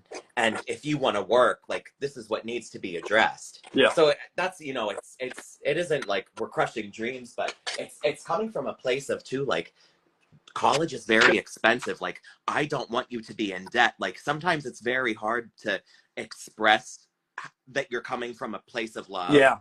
Because making art is very, like, personal, like, so yeah, it's tough all the way around. I think it's a challenge on multiple levels, but the financial, like, for me, one of the things that I've come to as a conclusion in sort of my art teaching practice is, as I get older, I'm getting less concerned about this is going to sound weird, less concerned about the, like, is everybody meeting the same standard, and more concerned about, are they prepared for life in general outside, not even just in the arts, but just like, are they prepared as a person to walk out the door and tackle the things that they're going to have to tackle. And some people are ready. Some people need a lot of hand holding. I mean, like, the equivalent of I teach a business practice class, and one of the things that we were talking about was, we were just talking like standard finance stuff. Like, okay, here's how you document, here's what you need for your taxes and that kind of stuff. And a student stopped me and said, I have a question for you. How do I deal with my credit score? And I was like, whoa, what do you mean? And they went through and said that, like, essentially their mother was holding onto their card so that they wouldn't, overspend while they were away at school. But the mother used the card and ruined the credit score. Yeah. And so, like, how do I? Yes, I know, super problematic across the board there. And so what I did was I got all the students to sit down, and we called up my dad, who has experience dealing with, like, he used to work for companies that would deal with credit and credit scores. And so he knew all the, like, ins and outs. And we spent 20, 30 minutes on the phone with my dad going, okay, tell us how credit scores work. What, how do you check your credit score? How many times can you check it? Is it going to be bad if you do this, that, or the other? And in the end, like, that day's lesson was less about art and less about their portfolio and more about, like, how do you deal with, that's important. Yeah. Those life things that, like, are going to spring up that you may have no knowledge is even going to be coming your way. And I think in the end, it helped those students, or the student in particular, like, I'm not keeping an eye on their credit score at this point. Yeah. But no, seriously, that's important. I mean, and credit is important. Like, credit cards are scary, but, as an artist, the way that we're paid, I think it's important to have one. I have several. Yeah. You gotta know what you're walking into, especially in an industry where, like, you are not working with a consistent paycheck potentially. Yes, and you, like, oh my gosh, this. Like, let's say that they owe you payment around, like, one of the holidays. Like, watch out, because everyone's on vacation in publishing, so you might need to wait a little bit. Like, luckily my agent is really great with that, and I've never had problems like that. Yeah, Kristen is incredible. I'm pretty sure I looked up on a list once. She's, like, one of, like, the top 5, like, literary agents, like, in the world. Like she's a superstar. I love her, and she's so fun. Like whenever I get to talk to her, it's like talking to a friend. So agents and that kind of connection, I think it's really important. I've never had a major experience with like pay not being done, where the help has really come in financially from them for me has always been on the like what to ask for, and not valuing myself enough. Yeah. And I think that's a challenge for a lot of people, especially people coming out of school, of like, yeah, I'll do that job for $10. Oh yeah. It's like, no, what are you doing? Yeah. I mean, I get the, and I'm sure you've probably heard this too, of people who are like, I landed a picture book deal. A friend needs a picture book made, and then no, and then you find out how much they're paying, and their person's making like, $35 per spread. And you're like, listen, friends that are out there, I'm sorry, we can't do a picture book together. Yep. It doesn't work like that. Like there are so many channels that like I have to go through. Like that's just not how it works. It's channels, and like it's like keeping, what is it, business and pleasure. Yeah, you got to keep them separate. Yeah. Otherwise you're going to run into too many like fights, or there's going to be too much say from one. Absolutely. It's an act to preserve our friendship. Yes. Now I've gotten to the point now where I've worked on a series wherein like it's the same author, and now it's become like, oh, I can talk to the author and I don't feel like there needs to be that separation of church and state. Yes. Oh, that's great. But there is still that, like, when it's in process, I try not to like constantly be like, whoa, what should I do here? Or part of it is I want my ability to be able to do what I want to do, but you have to be careful. You'll open up the doors. The project that I was working on with them recently, I just needed clarification on one thing that was in the script, and it was easy enough just to basically call them and say, hey, can we chat for a second? Oh yeah. Not have to get into a big. Well, that's really great, because you know what? I'll tell you, I've gotten warned by friends. This is not from personal experience, but I've had friends tell horror stories. Like you have to be really careful sometimes when you let too much author input in. I think that it's important. It's always going to be a collaboration, but the illustrator, it's important for them to tell the story at that point. It's important for them to pick it up and sort of take over, and that's what the publishers want too.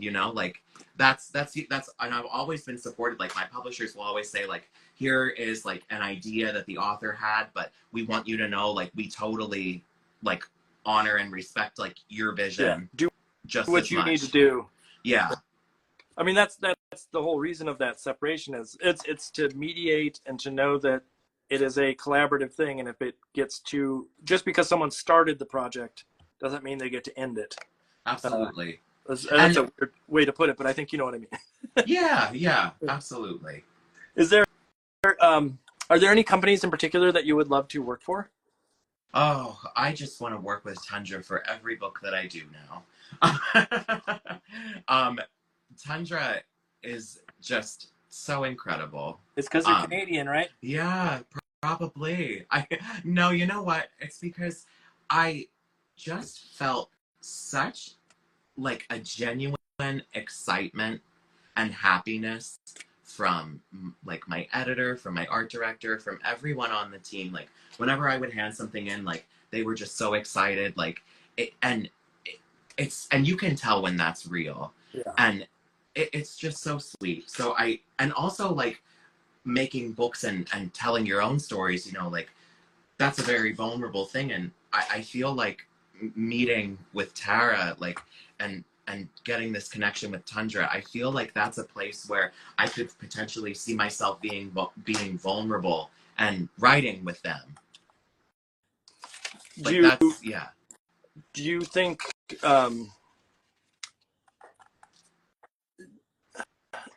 now, okay, so forgive me, because like Tundra is one of the things I've heard, and I know this is to be true. That doesn't make any sense. I know this is true, that Canadian companies oftentimes can't pay as much because they just they're dollar is different and things of the sort. In fact, the book that I am waiting for a contract to come from is, you know, not necessarily on the same level that I would get for something from the States, right now at least. But I'm wondering, there are times where you have to make sacrifices as an artist. And like thinking about that instance that I'm talking about, I actually took less money, but it's going to allow me to try to do things that I wouldn't normally get the chance to do. Oh, yeah, and so, absolutely. So like there are times where it's not to say that I'm like giving them a deal of any sort. There's actually a reward in it for me that is not financial. And let me tell you something too. You have to really be like a special kind of person, like, because let's say you, like, I don't know, hypothetically, let's say you sell your soul and you sign that big contract with someone who doesn't really potentially understand you, the same way that maybe the smaller publisher might. I don't know if like that dollar amount will help you when you're struggling to get the book done, because you guys might not be seeing eye to eye. Yep. Like, yep. It just gives me too much anxiety. I mean, most of the books I've done have been with either independent or small imprints or things of the sort. And I have found, like, yes, there's a challenge too. They may not have the budget that some of the bigger studios have, but they also at the same time have the ability to sort of like try things. Do you want to know what else too? Oh, totally. I was going to say the other thing that I admire about those smaller guys too is it's not like they're like, if I'm like, that is like a low number, they're going to go to bat for me and ask for more. Like, they're going to do everything they can for you. Like, it's one of those things where you have to realize, like, it's totally out of their hands. And if they could give you like $1 million, they would. But it's just one of those situations. So if you land with someone and you gel with someone like Tundra, I feel like they just really rolled out the red carpet for me, and it's just been really special. Well, if you ever talk to them, let them know that I need a red carpet. Of course. Yeah. They need to share the wealth. Yeah, Tundra is wonderful, and you know, like, they did beautiful books with Rebecca Green. Yep. Like, that's they Tundra, just know great stuff. Yeah, I know quite a few folks that have done stuff with Tundra, and I'm always beautiful impressed. Books too, like just like quality. That's like actual, like down to the geeky stuff of like doing a book, like the paper and stuff. Like, they know it all.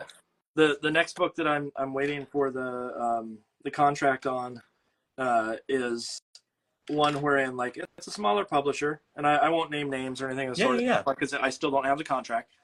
But I don't even know if I mentioned it on here. I might have. I think I did. Maybe I didn't.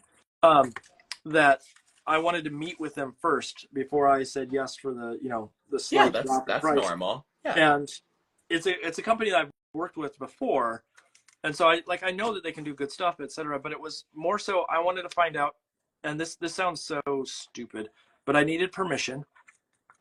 I needed them to say, yes, you can try something different. Understood. And when you say something different, is there a way that you can elaborate a little bit on that without giving like a spoiler? Yeah. No, like, the equivalent of like some of the books I've worked on, they just don't have the money to do things like spot gloss on covers or yes those kinds of things. And so one of the things that I want to do a fluorescent like what is that called, like I always get it wrong. A fifth color? I always say like a fourth or a third color. It's always the wrong number. So here's the thing. I went and talked to Melissa Sweet. Do you know Melissa Sweet? No. I'm gonna go grab the book, and you'll know it probably once you see it. We were at an event and she was there, and I was talking to people about fifth color printing and things of that sort. And I'm trying to find it here real quick. Let me see if I can find it in the background. One of the things I was asking her was, did you have a fifth color in your print? And she said no. And I was very confused as to how she was able to do that. And she clued me in. Yeah, I did say it on here last week, I think. That this is once you see these, this is what our work looks like. Oh, yeah. Wow, that's so bright. What? This is not fifth color printing. What? This is printing in CRYK. Who is that? Yeah, exactly. Exactly. So CRYK is, instead of magenta, they use a, my wife will hopefully put it in here, but it's like, I know it's not I'm about to cry but it's real tears. Yeah. You just like might have revealed like a secret that I had never heard of in my life. Wait. You're blowing my mind right now. Lauren, what is it? Rhodamine.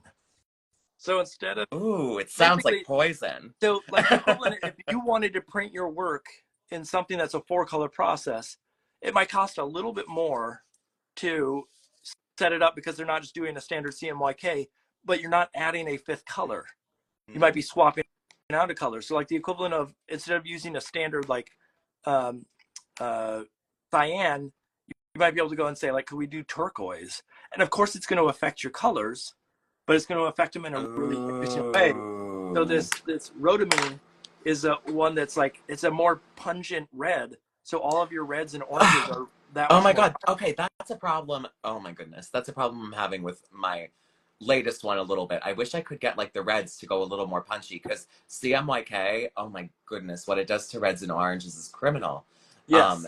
And what you're telling me, like, I'm gonna cry real tears. I hope that you're not getting me excited and giving me something else that I can dream about but never have. Well, see, that's the thing. That's why I called them and I said, like, you know, can we talk? Because one of the things I wanted to ask about is like, is it possible to just try something like that? I'm not saying it's going to happen for this book. Yeah. But like, is that in the cards? Oh, because don't you wish that you could make them promise, though? Yeah. Like, this is going to happen, right? Please, please, please. Yeah. I literally say that. I'm like, please. I literally do say that. I'm like, please, please, please. So I basically said, you know, like, are these kind of things feasible? And they said, yeah, we can probably figure something out. Because they had apparently heard of it before, and they said, you know, we've printed with that. And I was like, yes, they know what I'm talking about. And so those kind of like, do I have the ability to play with and try things that may not be standard fare for a book in a situation like this? And once they said yes, or they gave, you know, the sentiment that it's possibly feasible, now it opens some doors where I can say, okay, let me design in a way that's maybe slightly different. That's so exciting. I'm so excited for you. I really hope that it comes together exactly how you're dreaming. I hope it does too, but you never know. I mean, like you just have to roll with it. The book may have no need for that, but just the idea that I can play. Why do we need it? It's beautiful. Why do we need to have beauty? It's beautiful. That's the only reason. That's good enough for me. You need to go look that up, because I definitely think it would help your work. Without my goodness. question. Oh, that's so wonderful. Thank you so much for giving me that. Really, Thank Melissa Sweet. Don't thank me. Melissa's the one that told me. Thanking everyone. Just reaching out to the world. You all did it. I gotta find it. I have this problem of now my colored pencil. I bought a new container for my colored pencils, which is because they were like falling out of the old one. But now the challenge is I don't like they all spread out in a way where I can't see what I'm picking. I did the fun thing where I have a bunch of different jars and I did them all like by color. So I have like my blue jar, my pink jar, my green jar. I probably should have done that. I didn't. But you want to know what, though? It really depends on if you have studio space and stuff. Like, that's one thing that, like, especially with students, like, when I was a student, I was painting in my kitchen, you know? Like, I'm so lucky right now in this house I have a studio, like a dedicated space to work. I think that's really important. Did you, do you have, like, you said you have a roommate now. Does your roommate have? Oh no, I don't have a roommate. That was back in college. Oh, okay. Sorry, never mind. You don't. Back in the good old days. Gross. You don't want a roommate. No. But she was wonderful. Yeah, I wouldn't have traded that for anything. I think that in school, like in art school, like you just meet so many wonderful people, and I'm so happy to have made these friends. Is there? So are you? Not that this is gonna sound. I don't want robbers to come there or any sort, but are you alone in the place? You got a partner there? Yeah. Just me. But and of course some cats. But the reason I ask is not because I want the robbers to go there, but more so the idea of like, I was going to ask, how do you share space? But obviously, like you're. Well, do you want to know what though? When I was in college, my roommate was also an art major, and I feel like we were just on the same wavelength. Like we were literally like best friends. Like we went everywhere together. We were kind of inseparable. Like it was really what like I feel like everyone would hope for when they go to school. Like we got so lucky. Like I said, like probably like the best friend I'd ever had in my life. Now, so yeah. Was this friend, so I say this to students all the time, that sometimes the best situation they can be in is have like, they need their, in art school, they need their person who challenges them and tells them they're not doing enough. Do you want to know what? Opposite here. I think that this friend was the person who had to tell me to chill out. Because we were the kind of students where like we would hand in like extra assignments. Like if the assignment was to do one painting, like we would do like 3. Because like we just wanted to like do the best that we could do. Yeah. And we would critique each other's work, but like in like a very, very friendly, helpful way, because we both knew what each other were after. Yeah. So but you were gonna piss off a lot of other students if you kept that up. Oh, totally. Oh, totally. But do you want to know what, though? I feel like I had to not be worried about that. And if other students got upset about that, I kind of had to just like let that go, because, you know, like I had to take advantage of my education. And, you know, like just from my dedication alone, I think that it showed my professors how serious I was too. And, you know, to this day, like I am still so close to the majority of my teachers. Not too long ago, I was on the phone until probably like 1 a.m. with one of my favorite professors. And we just had lost track of time because we hadn't caught up in a while. Yeah. And it's so special. And that's what I'm so grateful for at UArts. The professors, the teachers, you know, they really were the heart of that school. That's what really stings about how poorly they were treated, because they were paid in peanuts and they gave their all to their students. I sure hope they weren't paid in peanuts. They probably, actually, honestly, yeah. That's probably not too far off. Do you? I mean, it's very heartwarming to hear the idea that there is a connection with, you know, the teachers. I know on my end, like I've gotten to the point wherein I was just talking about with a fellow teacher today who was once a former student, about like that's special. Yeah, who has kids and families and who's married now. Wow, yeah. And what a weird, like, it's sort of hard for me to process that like these people who were at one point like 18 years old now have, you know, their own little kids. It's crazy. It's wild that, and to know that you are effectively part of their life, probably. Like I know all, not necessarily all, but you know, there were quite a few teachers that when I went through school were really, really important. Absolutely. And to know that, like, in some sense, I've had that, hopefully that same effect on some of them. I don't want to take it too far, but I'll tell you, like, I feel like a lot of my professors had like, they almost had like the role of a parent. Yeah. You know, like. No, that's happened before. Yeah. And it's not like in a weird way. You know what I mean? It's someone that you looked up to, someone that you wanted to make proud. Yep. And I don't think there's anything wrong with that. No, the school that I teach at, I think it's 85% of the students identify as queer. Oh, okay, yeah. And so it's got a big trans community. Yeah, of course. A big, you know, a very diverse population. Yeah, a very safe space for a lot of those folks. And one of the things that I think that happens is there are quite a few of those students who potentially are not out to their family. Oh, yeah. And so then it becomes, you know, in a way you become the, not the step, but the, what's that called? Like, the foster parent. Absolutely. In that situation, because they can't turn to someone else Absolutely. And that's such a responsibility. It's, it is really nice. I wish that they were not in that situation, that they had to feel like somehow that little old me has to be there for them. But that is there are days where like students are crying in my office. Yep. And like, well, do you want to know what? That is something that is so, that the queer community knows all too well, that the aspect of the chosen family. yes. And how special it is for you to be a member of their chosen families. Well, yeah. I don't know if they chose me. Some of them would like to not choose me.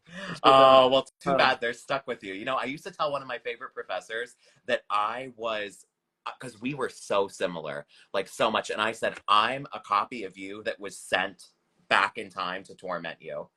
And he was like, you are absolutely right about that. Yeah. Like, absolutely. Yeah, my favorite students are the ones that are not always the best artists, but are the ones who like feel like they're family. Yes, and they absolutely. feel like they've gone past that point of just being a student and have crossed into this realm of like, you could see them like coming to Thanksgiving dinner, Yes. and being something more than just like an acquaintance that like, oh, they're gonna come in and say like, oh, how's your son, and Yeah. blah blah blah blah blah. So absolutely, that's what I miss about UArts. I feel like there was such a sense of community, and like I said when we first kind of got on, I just felt when you're an artist sometimes like you're out here on your island, and Yep. there was just such a like there was also, I took it for granted when you're in an art school, like inspiration is constantly being put in your face whether you want to see it or not. When you leave that space, you have to actively start seeking it out or it's not going to come to you. And when I say inspiration, I mean like good inspiration. Like, you know what I mean? Like when your professors are pulling out like the greats, history of illustration style, like they're pulling out stuff of high quality and they're just showing it to you. And like I think there is a little bit of osmosis going on there where it's going to sink in. Well, it's not only is it just like the historical or the like being in an environment like that, but it's also, I think that when you get out of school, and this probably as well as I do, that you disconnect in a way that is challenging because you've lived. I mean, basically, these are not just classmates anymore. They are, like you said, a gained family, yeah, in some sense. And then all of a sudden, you lose contact with a good chunk of them because they go off and live a life that's in a different location or what have you. Yeah, it's tough, and it's challenging, not only on the like the personal level, but on even the art side. Like the critique goes away. Yeah, I'll tell you honestly. Well, I told you guys that I went to see Wicked October 30th for their anniversary show. I went with my best friend, my roommate for forever, and I'll tell you, like, I missed her so much, and it was so good to see her and spend this time with her. It felt like I got to go in a time machine a little bit. And when the vacation was over, when I got home, I'll be the first to admit it, I cried reflecting on it because I was just so happy. I had so much fun, and I just really missed her. And I think that, yeah, I really wish I could go back in time, and that this is also a touch on what You Are Here is about too. I wish that I could go back in time and be in the moment a little bit more and maybe have taken down the heat and the pressure on myself with school and had fun painting a little bit more instead of treating it like it was a deadline and it was a job when I was really just in school. I wish I would have had just a little bit more fun. So any students out there that are struggling with anxiety and like a bit of perfectionism, I understand that when we're nervous, our instinct sometimes is almost to hold on really, really tight. And we think that by holding on tighter, it's going to help us. It's going to make us feel better. It's safer. But sometimes you just have to really, really let go and just be gentle and kind to yourself. Sort of present in the moment. Yeah, absolutely. Now, just be grateful. I'm going to play teacher for a second and say that doesn't mean you can't miss your deadlines. Stuff is due and you got to get it done. But I do think that, like, if I were to go back to school, I was a very shy, reserved kid. I was straight edge vegan, so that basically meant I didn't do anything fun. And now I look back at it, and it's not that I want to go party or do that kind of stuff, but I feel like I would have taken advantage of a lot more at this point. And it's not just people, it's like classes and yes, I would love to go back to experiences. school. Like, Ugh. yeah, I mean, I have a nightmare quite frequently that I'm going back to grad school, to RISD, my undergrad, and of course it's at like I don't know where my classes are. Nightmare. I didn't prepare for this, all that kind of stuff. But like, there is this like desire to go back and try again, and to be in that environment. And all that I've learned now, how much that would change what I would do, because I definitely would like be more rebellious and challenge in a way, and I think I would have just been more playful, and well, I think the work would have been stronger. Yeah, I think rebellious to me does not mean I'm going to go out and like pick fights. But rebellious. Oh, that's so funny. Yeah, I would challenge convention of what's expected of me more. Yes. I see. I like that. I fell into the like, well, this is what the teacher wants, so this is what I'm going to do. Understood. And I don't think the teachers actually wanted that. Or, there's times where I did do stuff where people are like, the teacher's not going to like that. Can't believe you did that. And then, of course, the teacher liked it. And I'm like, what? Oh, they did? I don't have to redo this? But I think I would want to be able to, like, look at the assignments and go, okay, what are they asking for truly? And do I need to follow the script that everybody expects to see? Sometimes in school, I was bad and I did whatever I wanted. I usually handed in something good, and my professors usually let me get away with it. You were on their good side. I was, well, you know what it was? Like, for example, like if my professor said something like, you guys only have to hand in like a drawing for a final. I just loved painting. Like, so I was going to bring a painting. It was still a drawing, but it was a painting too. Yeah. So it wasn't like I was breaking rules in the way that I was slacking. I was doing that thing where I had to do more. Yeah. You were doing what you needed to do, and your teachers had to deal with it. And absolutely. But you want to know what though?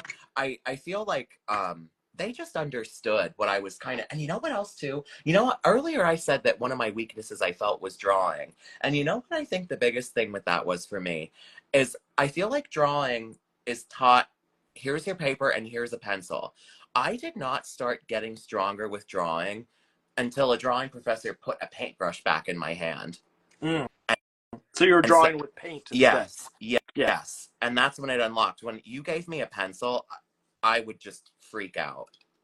It was too stiff for me. There was no, I couldn't get it to give me anything. Yeah. If that makes sense. Well, I always, like I said before, like smudges were the death of me. I was someone who wanted it to be perfectly clean as much as possible. Yep. And so, like drawing, I am the type of person now that you ask me to do a painting and I am not going to sketch first. I'm just going to paint. Ooh. Whoa, rebel. Yeah, I know. I'm gonna change the world with that one. No, it's just I feel more comfortable pushing edges around, and you don't do that with drawing in the same Absolutely. Way. And you want to know what else too? I found that with painting, I was able to actually look at something as a whole. Like, you know how like when I feel like when I had a pencil, if I was doing figure drawing, I could not see the figure as a whole. I was doing head, arms, legs, because my pencil couldn't move fast enough and it couldn't lay down the shape of the silhouette, if that makes sense. Yeah. I see in shape more than line, I think. Yeah, same with me. And that was my disconnect. That's why I struggled so much in freshman drawing, because I really think that like the way that their syllabus was, it just had such a strong focus on line and using line to describe things, drawing volumetrically and line. But I would have been so much better starting out looser and saying, look at the shapes. Yeah, I mean, we have teachers that do that, but I also think that like part of it is for me, when I was in school, I definitely had a hard time getting rid of the line. Like the amount of times that I had faculty members say to me, drop the line, drop the line, drop the line, you're too reliant on it, etc. And I understood that what they wanted. I didn't understand the reason why. And then eventually now that I'm a teacher, I get it that like it was, as I say to students now, it was a container, and it was a way to somehow make sense of me not understanding light or color variation or things of that sort. And so I was using it as a device to somehow like save face. I see what you're saying. In what I was doing. And so like now that I know that that was an issue, now I'm just like, oh, shape is the answer and makes everything better for me. And I don't need to be reliant on a container. Yeah. It's funny. We were the opposite. My professors would have to ask me to experiment with line. Because line and shape, when they work together, I think that's our jam. Yeah. It's about finding that balance. I feel like when I'm on one side or the other, it's not me. Is there a skill, I think I asked this last week too, is there a skill that you had ages ago that you've lost that you would like to get back? Oh, that's such a good question. Yeah, I feel like I was a better sketcher in the past. I used to keep a diary that was very informal, and what I would do is, it was basically like a blank. It was like I like bigger sketchbooks, not huge ones, but like ones that are like hardcover and like kind of big. Okay. And I would draw a picture from something that happened that day, and then on the opposite page, I would write one sentence about the picture and the date.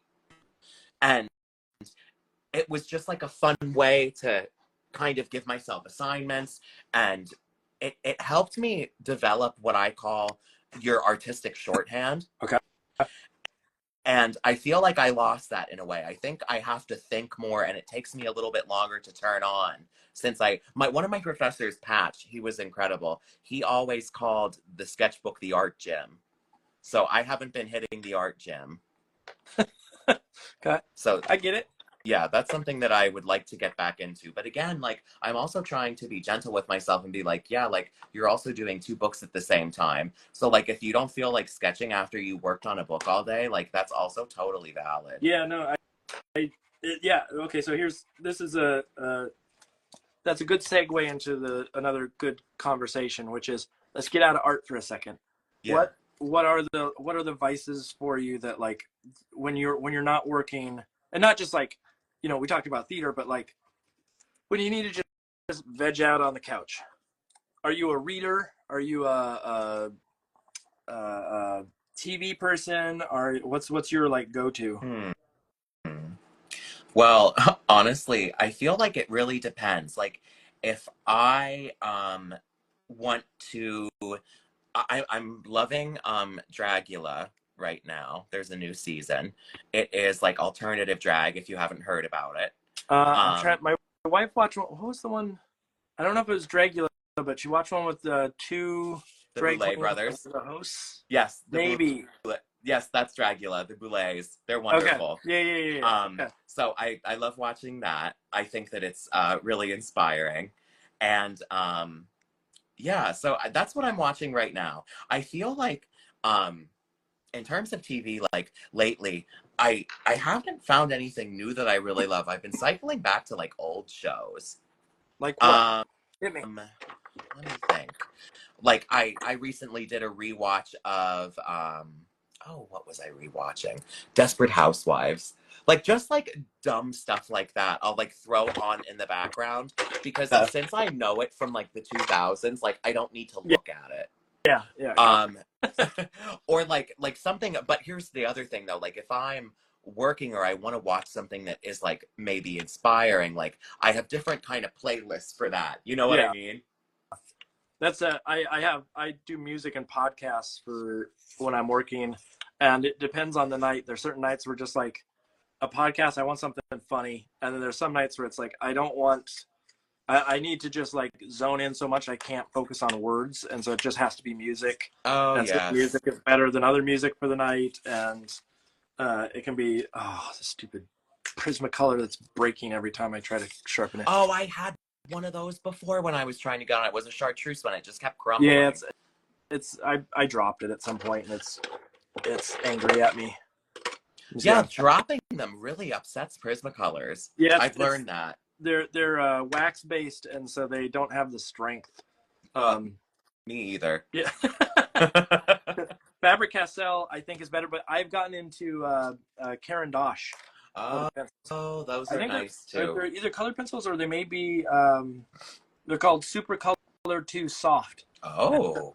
I think they go down a little bit better on the surface fun compared to colored pencil. I'll have to try those out. That sounds like a good time. But they make a pastel version too that I'm like tempted to get at some point, because having that that sort of soft thing, but also have the sharpness, so it's not like pastel sticks.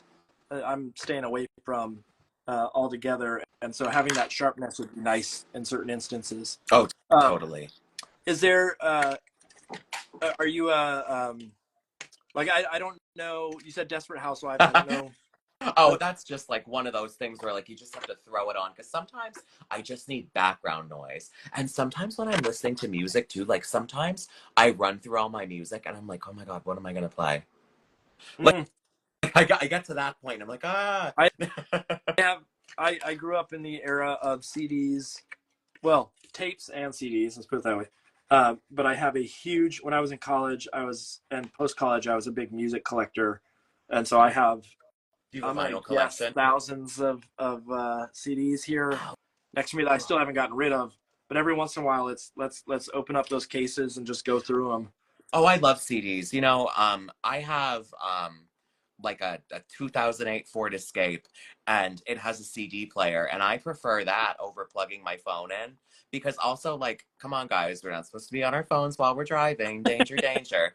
But like with the CDs, like one of my favorites, like, and I got my license late in life too, so when I first started driving around by myself, my CD was Aretha Franklin, Aretha's Gold, and I rode that CD into the ground. So I have, I love CDs. So I share your admiration there. There's something fun about them. There's something sort of nice about just the, like, it's an object. And then I used to collect them a lot for the cases, like the artwork.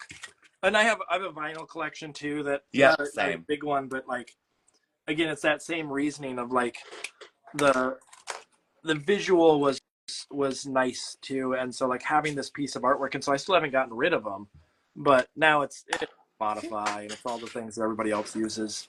Do you know what I added to my vinyl collection recently? It's one of my most prized possessions. Have you seen Robin? No. Watch it. It's on Netflix. It is Aardman Animation Studios. Okay. Matt did all the concept art for it. It is a stop motion. It is so appropriate right now for the holiday season. It's beautiful. It's one of my most favorite. It's probably one of the most inspiring things that has come out recently that I look to a lot, that I really enjoy. It's probably one of my favorites. But anyway, this vinyl is really wonderful because the music in it was done by this band called the Bookshop Band. And it's just like these really beautiful, sweet, like acapella harmony arrangements mixed with like fun kind of like Coraline-esque like instrumentals. And the vinyl itself, I'm tempted to show you because it's so beautiful. They pressed it with Matt's artwork on the actual like record. Yeah. And it is stunning. Like I'm blown away by it. Here's so it looks like this. And the record, let me pull her out, is so fabulous. So it's a couple of mice brothers. Oh. And then on the back, it's this fabulous image of the little bird having a conversation with this cat. And when this is spinning, wait, that's a Matt Forsythe? Yes. image on? Yeah. How did they get the image pressed into the vinyl? No clue, but when I saw it, I was like, I have to have it. Like, I've seen, you know, how they make vinyls and they do those like cool pattern or like textures and whatnot by like putting little pieces of vinyl with like yeah. but like I've never seen an image like that. And it looks just like the piece. That, like it wasn't like simplified down or anything. Like it literally looks like a print of a that's painting. so clear. Yeah. That's what It's beautiful. There's got to be some method that I just don't even some like. magic. Yeah. Well, Matt is magical, so he deserves it. I'm trying to figure out. I'm at the point in this now where I got to start like doing some like detail and color, and I'm not sure exactly where I want to go with all of it. Oh, I hear you. I don't really. I'm riding this wave. I don't really know where she's going. I'm quite slow, honestly. Everyone out there that's a slow painter, please don't be tough on yourself. I'm so slow. Do you so slow? When you say slow, like let's take a spread. Oh God. Here, I'm gonna pull one here just so we can oh, get God. a good reference point. Oh God. Well, I'm embarrassed. I think this is good important information for folks. Oh, so here we go. We have this page from You Are Here. Oh and, God. Give me an estimate. How long did it take me to paint it? Yeah. Okay, well, actually, You Are Here, they didn't take that long, because those ones are, like, very, like, there's no background. Okay. And those are mostly, believe it or not, You Are Here is actually mostly colored pencils. So, actually, that didn't take me that long. I would say that one probably took me maybe like a week. Maybe? A week from, like, sketch to finish, or just finish? Yeah. From, like, well, sometimes it changes, too. It's hard to say. With that one, it probably was a week, though, because I'll tell you what, by the time I get the colored pencils down, I get it scanned in. Yeah. And I'm also, like, one of those people where, like, I put it away and I look at it. And I also am usually working on, like, multiple pieces at the same time. So, like, when I get freaked out about that one, I pick up another one, and then they all kind of get done. I can get that. I mean, the idea of like a week in that situation totally makes sense to me at this point. Like once you start adding in all that. So I was gonna say, like, most of mine, if I did the math, the ones that I'm working on, like, I don't know if I have one here in the background that I could, because the one that I'll show one. I don't know if I'm allowed to do this, but I'll show one that I'm working on in the background. Ooh. Now this is painted versus collage, but I have some characters and stuff to do on this. But like total, how much time is put into this right now is probably 4 hours, maybe. Okay. And it's I got probably another couple hours in it, and then I'm done. And so okay. Wow. Most of the time, a spread is going to take me about 6 hours total. Oh, jeez. But well, look at you, Speedy. It's a formula now. Well, do you want to know what else plays a role too? When I'm painting a book like You Are Here, I would say that book is more flat. But when I'm painting a book like Manolo and the Unicorn, or my new release, Bright Lights and Summer Lights, those stories are reliant on like light and atmosphere. Yeah. And those take much longer. That makes sense.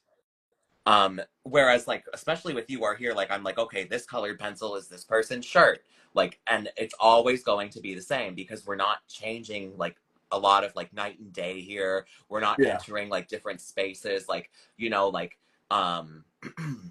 in the book that I have, that's coming out soon, Bright Lights, that I keep talking about, I am doing like color shifts, like that, so the spreads are gradiating. So there's like a lot of stuff that goes on there that is very slow for me.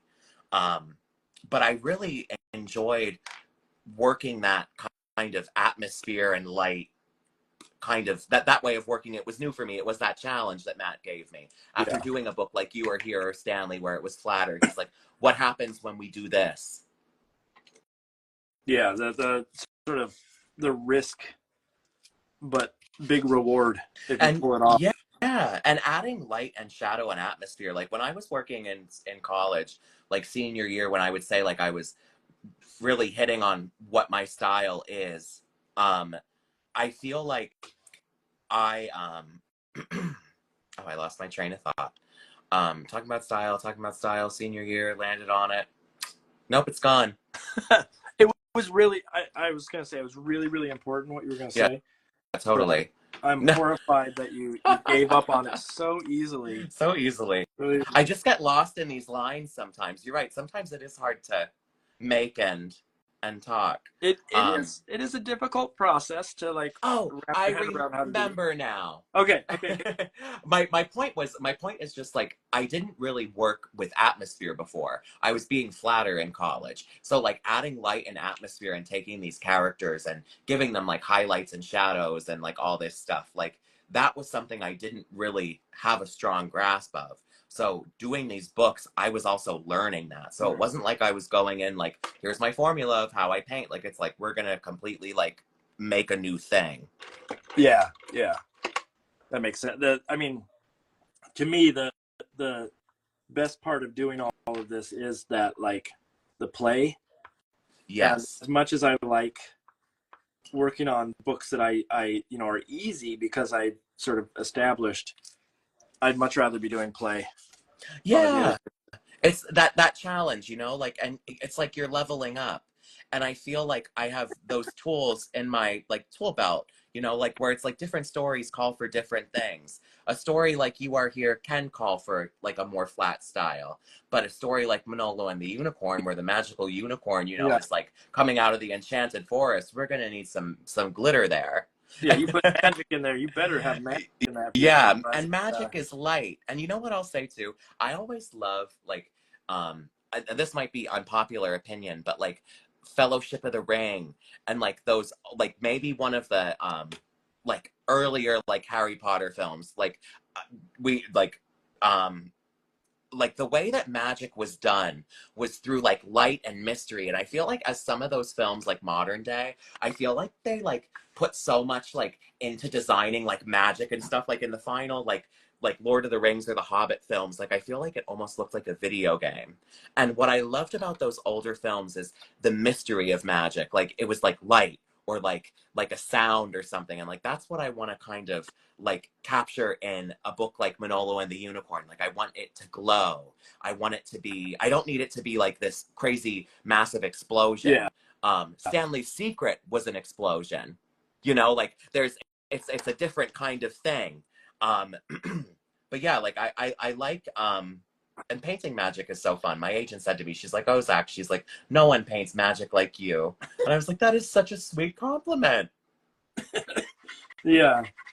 Well, what was she trying to get at? There's some hidden message in there.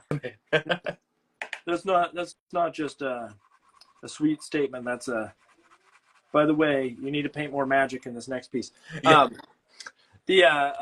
What was I gonna say? We were having a conversation today in class with a student about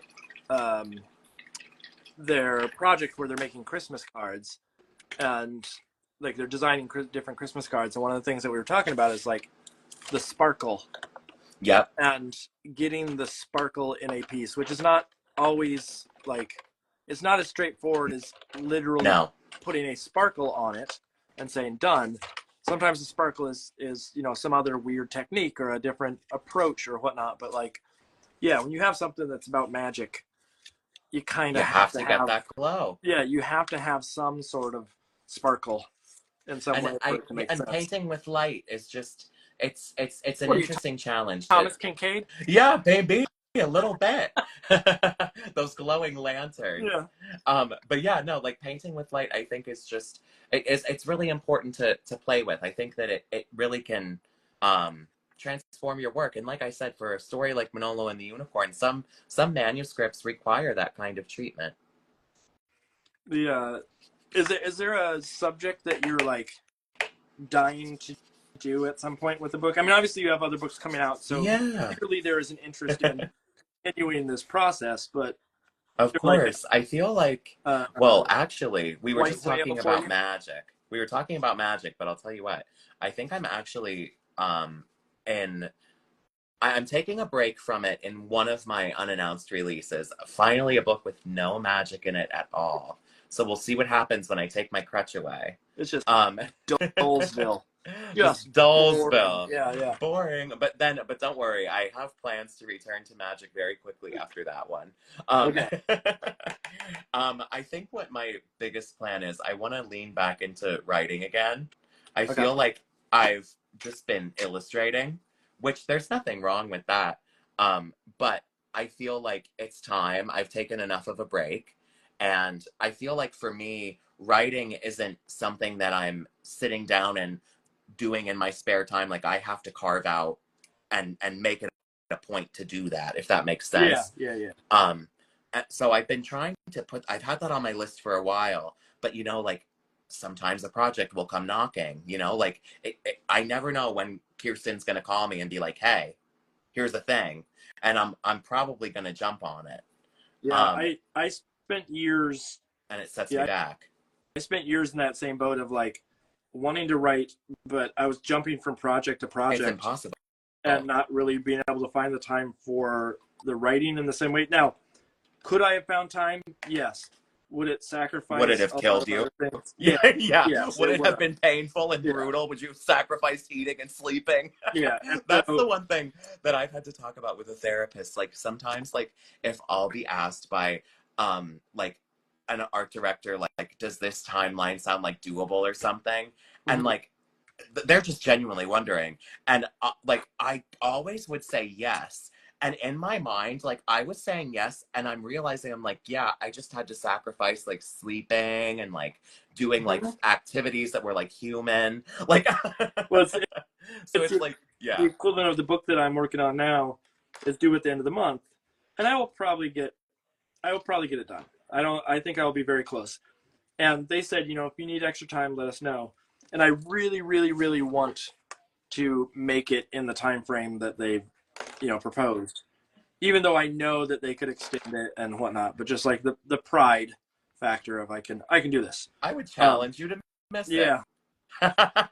Well, maybe I would challenge you to miss it and see what happens. Maybe I need to. I've done that before on a book. Like I've had one where I didn't quite make it, but part of it is just I literally had some like a cold that got in the way. Oh yeah. And like you know, it stunted my ability to make for a couple of weeks or whatever it may be. And like I wish that wasn't true, but sometimes that's the way how it goes. Yeah.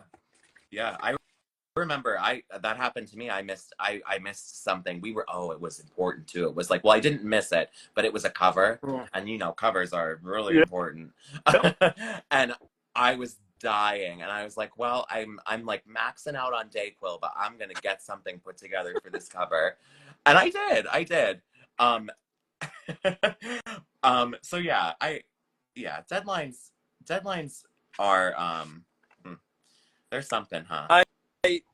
I've been pretty good across the board, and you're right. Maybe I should miss it just to say I missed it. Just see how it feels. I wouldn't miss it. I would let them know ahead of time, like, hey, I just need a little bit more. You are so responsible. Yes. But, like, if it comes down to it and I'm having to cut corners, that's where it's going to be. Like, I won't let that happen. I will let them know. But if I'm going to make it, it just means I got to stay up one extra night. Like, that's fine. That's not a big deal. I remember you had Lisk Fang on the one time, and you were like, what do you do when the deadlines are getting tight? And she said, draw faster. And I just laughed. And I literally, the one night I was like, oh my God, I need to draw faster. So Abby Lee Miller was in my head. She was like, move it. So, it worked, Lisk. So thank you. Yeah, no, I am not that person. I'm the, like, especially on the books that I'm working on, it's like, there's a formula and I can't necessarily rush it to a certain point. But I also know that, like, I need to, I can't sacrifice quality. That's, and I don't even, like, I'm not always saying that's the best quality in the world or anything of the sort on those books, but I need to make sure it's consistent with the pages that I started and I was happy with at the beginning. Like, I don't want the book to trail off in the end. Well, do you want to know what, too? And if they're not, they're going to catch it anyway. And they're going to ask you to fix it. Like, you know, like if there's like something that's obviously lacking, it's obvious. like they're gonna give you a note to correct it anyway. So like it's like why even, you know, this like do this, it yeah. this publisher has been fairly good with like, obviously like there has to be corrections here and there, but they've been pretty good with like not giving me excessive notes on the end. Ooh. They give me lots of notes at the beginning, a lot of notes at the beginning, but at the Does end, that drive you crazy? Yeah, it drives me crazy when it's notes that, depending on what stage we're at, let's put it that way. Like there have been publishers I've worked with, and I'm not going to name names here, but there are publishers I worked with wherein notes come in way too late in the process. Oh yeah. And I hear you. And it's like, you know, you could have told me that ages ago, and we could have done it in one shot. Yeah. There was a book I worked on where notes just continued to roll in. Yes, and it's like that can really derail things. I just coughed and hiccuped at the same time. That like there's a certain level of like, you get it to me at a certain point, otherwise it's probably not going to show up. Yeah. But I also like, again, as I've said before, and you know this too, that like notes are generally a good thing. They make a book better. Yeah. Yes, absolutely. And I feel like when you start to like field who you love to work with, like some notes can be stinkers, but when you land with someone who's picking up what you're putting down, like seriously, like again, like I just have to say, like working with the people at Tundra, like all the ideas that those people had were just fantabulous. Like my own word, they're fantabulous. They took the story to the next level, and like they were just so fun and creative and thoughtful, and like they were good notes. Like the worst notes, in my opinion, are ones sometimes that are super subjective. Yes. Or like ones that are really open-ended, and I'm like, I can't give you what you want unless you tell me. And like if you like and sometimes at a certain point, like if you just tell me what you want, like I'll just do it. But like we can't play this game where like I have to keep guessing. Like just tell me what you want. The notes that I struggle with most of the time are ones where it's there are notes where it's like, and this is gonna sound, hopefully no one watches this, but it's gonna you'll understand. The note is coming from someone that doesn't see the vision. Oh yeah, of course. That's what I mean. Yeah, that's kind of what I'm saying. Yeah, and we're in like, and I don't mean it just in like they don't see the vision of what you're going to do, but also they don't know the art side. So it's like an editor jumping in and going, hey, do this. And then you look at it and you go, that's not even going to look good. Yeah. And like those are the notes that bother me. And obviously you have to sit there and you have to, you know, it is a job, and you got to figure out ways to make not necessarily everybody happy, but you got to find a way to balance and make sure they understand why or how it would affect the piece or whatnot. But absolutely. It's again, it's sort of like someone who's like the art directors I've worked with who understand art and have now obviously art directors understand art, but who know the process or know what it takes to do some of the things. Sometimes those are the best notes because they go, if it's feasible, or I know what would take. And so try your best and see what happens. Yes. Versus absolutely. Like, this is the way it needs to look. Yes. So. I and you know what? I feel like, I totally hear you on that. I'm with you. I feel like when you have, someone who sees the vision, and when we say the vision too, I think I also mean like someone who sees your process and how it kind of unfolds. Because like this is the other thing, like when I send stuff sometimes, like it might not be completely there yet.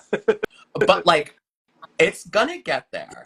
Like it's gonna get there. Because like I said to you all, like I usually have to paint it bad like at least like once or twice before I kind of figure things out. And that's just my process.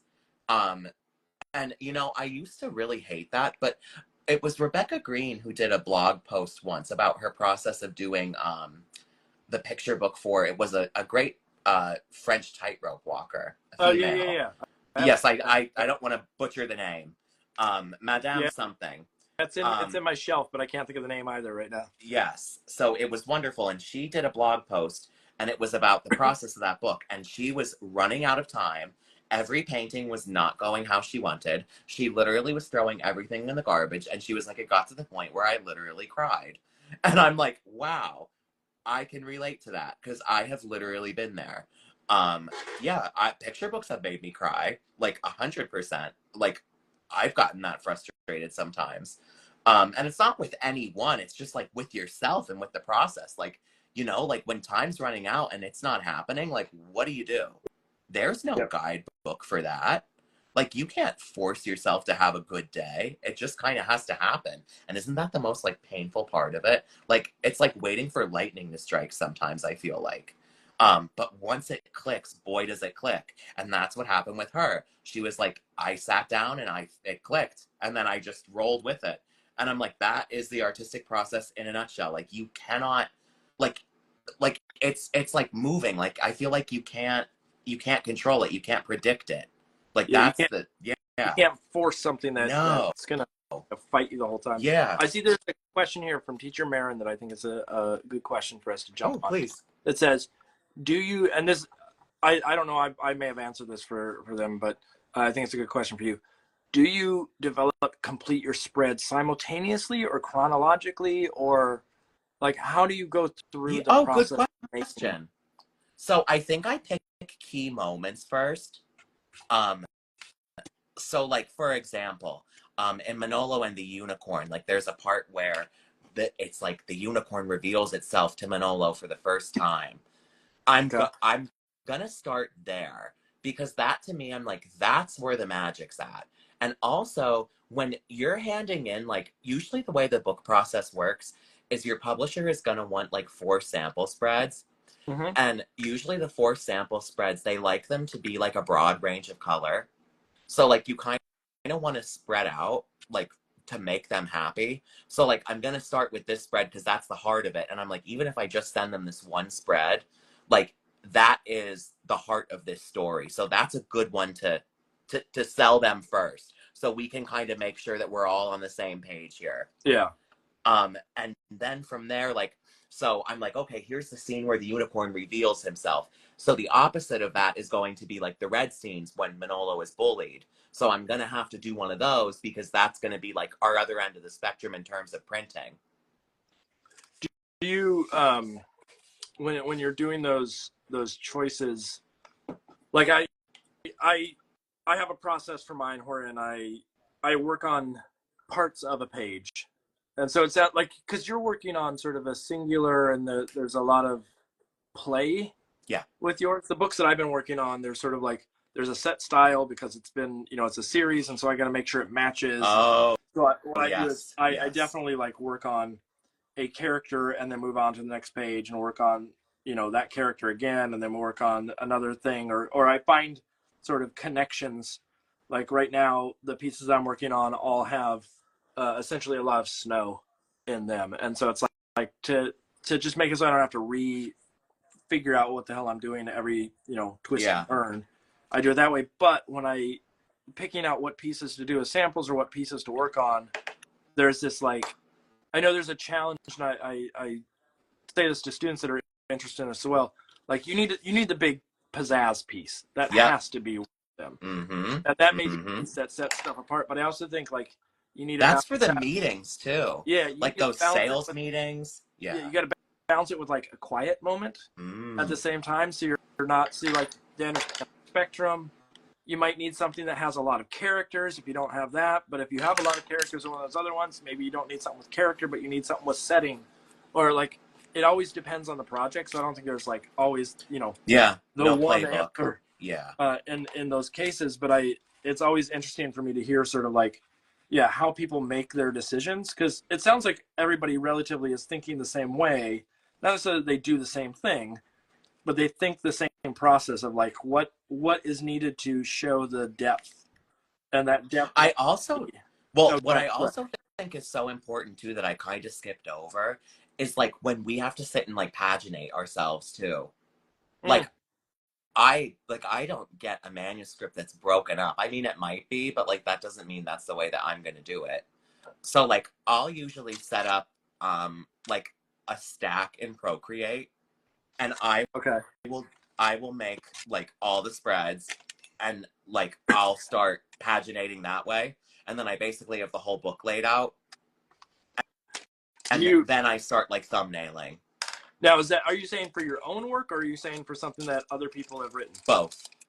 Okay. Because I was going to say, like, yeah, some publishers I worked with, like, they need stuff on a specific page, and you can't mess with it. Oh. And then some are really open-ended. Yeah, I was going to say, I've never run into that, thankfully. They're usually very open. I mean, sometimes I'll get, like, they'll say, like, oh, like, let's make this a little longer. I usually try, though, this is what's funny. I usually try to, like, tell the story, if I can, successfully, in the least amount of pages, because I want to save them money. Yeah. And because if we can do it in smaller, like, in a lower page count, like, maybe we can spend some money on a bell and a whistle. Maybe we can get that glossy sheen on the title. I like on a bell and a whistle. I like that term. Bells and whistles. That's what one of my editors called it. So I need your help on this. So I'm starting to get to a point where, like, I'm trying to, like, I'd be putting in the flowers and things of the sort, but I'm wondering, should these be little carrot top gnomes? Oh, that could be so fun. That orange color, and these are like little carrots. Oh, I love that. Oh, because I feel like you would do, like, the top of the carrots, like, so fun. That's what I'm thinking of, like, just color-wise, like, being able to play with them and just do these fun little, like... It would be so cohesive then. That would be so fun. Yeah, it's a question, does it lose the, like, the sadness of the flowers? But I also think, like... Oh, let it be happy. We need happiness. I mean, there's still sadness there, but there's, like, carrots. Some sort of interesting carrots. So they have little green on top of their hats. I don't know if you can see that. I love it. Do you know what I would put in those carrots? And this is me being crazy. I would put pink. That's because everyone loves pink. That's what I'm doing. I'm putting some, like, real peachy pink color here into it, so they're more varied. Aren't carrots, like, one of my favorite things on like Pinterest or something when you're looking for color palettes? I love seeing, like, rainbow carrots laid out. It's so aesthetic. You know what? The other one that's good? Pumpkin. Potatoes. Potatoes. Oh, yeah. Like, I was gonna, pumpkins was obvious, but yeah, potatoes, those are really beautiful too. They're, like, really, like, interesting purple and blue potatoes and stuff like that. Or even just, like, rocks. Like, I've seen some of those too, where I'm like, wow, like, this is really pretty. Yeah, one of the questions I had when I was talking about, like, color and where do you find those palettes, some of the things that I like is, and I used to have a collection in my phone of, here is, you know, something that I see out in nature, or in one case, here's a thing that was tagged in a bathroom. Yeah. It was just, like, the color palette was so beautiful, and I'm like, okay, I'm going to put that into a piece. Do you have a million photos on your phone too? Not necessarily of that anymore. I used to do that, but now I sort of, like, catalog it in my head and just go, okay, I just need to hit these colors at some point. But at one point there was a collection of, like, this is a fun color palette to play with, and I should do this one and that one. And guess how many photos I have saved on my phone? How many? Yeah, guess. Like my iPhone, like the photo album. I'm gonna guess 10,000. 90. What? Yeah. Are you okay? Do you need help? It's crazy because they're literally, like, I don't even know how. Like, I'm so bad with technology, but it's literally, like, my photo album since, like, my, like, freshman year of college. How? I don't understand it. I really don't. I don't know how those pictures can be there. I don't know how my phone is still working. It's a miracle. But now I feel like it's like a hoarder's thing, and it's, like, gone too far. So I feel like I'm just gonna have to, like, wait till it burns down and just start fresh. Wait. You said 90. Yes, I did. Not 90,000 or anything like that, but 90. Oh, no. No, 90,000. Oh, that's what I could not wrap my head around what you were saying, because when you said 90, I just took it as 90. No, like, 90,000. Oh, okay. Yes, 90,000. Okay, yeah, it's crazy. That's a much different argument. It's a problem. It's a problem, and like I said, I feel like it's gone too far. Like, I don't think you can fix it at that point. Like, I'm just there. You can't do other things on your phone because it keeps saying there's not enough room. No, it still hasn't said that, and I don't understand how. Like, I'm not gonna. Do you want to know what? We're probably gonna jinx it now, and I'm gonna get, like, all the error messages once we get off. Yep, it's gonna. Yeah, I've just been living on a prayer. My phone is filled up with, like, various long recordings and other things like that for doing this. And so, like, I can only imagine. Oh my my goodness. iPad is nice and full of these like 4-hour recordings that are being pieced together in iMovie. And oh, did you ever, here's a question. You said iPad, it made me think of this. While you were working on a book, have you ever had a technology problem? Like, have you ever had a disaster? I don't know. Well, I have lost some like stages of work, but not necessarily the finished product. No, that's not true. I have lost in transferring some files at one point. I have lost some like finished artwork. Not I have the paintings that go with it. Yeah. So I can get it back, but I have to go and piece it back together, and I don't want to do that. So like obviously I have like the JPEG, or I have things like that I can pull from other things, but not super high quality. But what I end up doing, in one case I needed them, so I wrote to the publisher and said, I know that it's odd for me to be asking this, but can you resend yes, what I sent you? and so they did, and I got, you know, the files back and was able to like piece it back together that way. But not tech that way. The one thing that I had a problem with at one point was I was running, the first book I did was on the iPad, and it was iPad Pro, like the first edition or first whatever it's called. And it was so slow and challenging. The first book was not the issue. It was so slow and challenging later on as the iPad got filled up and worse, to a point wherein I tried to work on it at one point, and you know, I'd bring in these giant paintings and say like, oh, I'm going to cut out the background or whatever, and it would say you have 2 layers to work with. And I was like, what is going on? And I couldn't do that. Was just I also am bad with layers. Yeah, it was so old. And so I was like, okay, how do I manage this? And I ended up getting a new iPad, and I took that same file, the exact same one, and put it into Procreate to see how many layers I could get with the new M1 or M2 chip or whatever was in it. And it gave me like 33 layers. Yeah. And I was like, crazy. Oh, what a night and day difference. Yeah. And so like it was totally a whole new world. Totally worth that price. And I have students now that are running into that problem of like, they're just using such old tech. And I'm like, I know it's going to cost you a fortune, but it's going to make your life so much easier.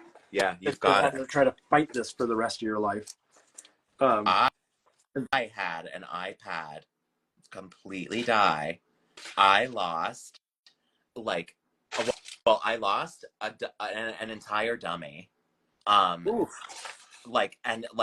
It was one that was like not saved anywhere. And then this is the craziest part. I actually had it set up to like have backups with like Apple. Yeah.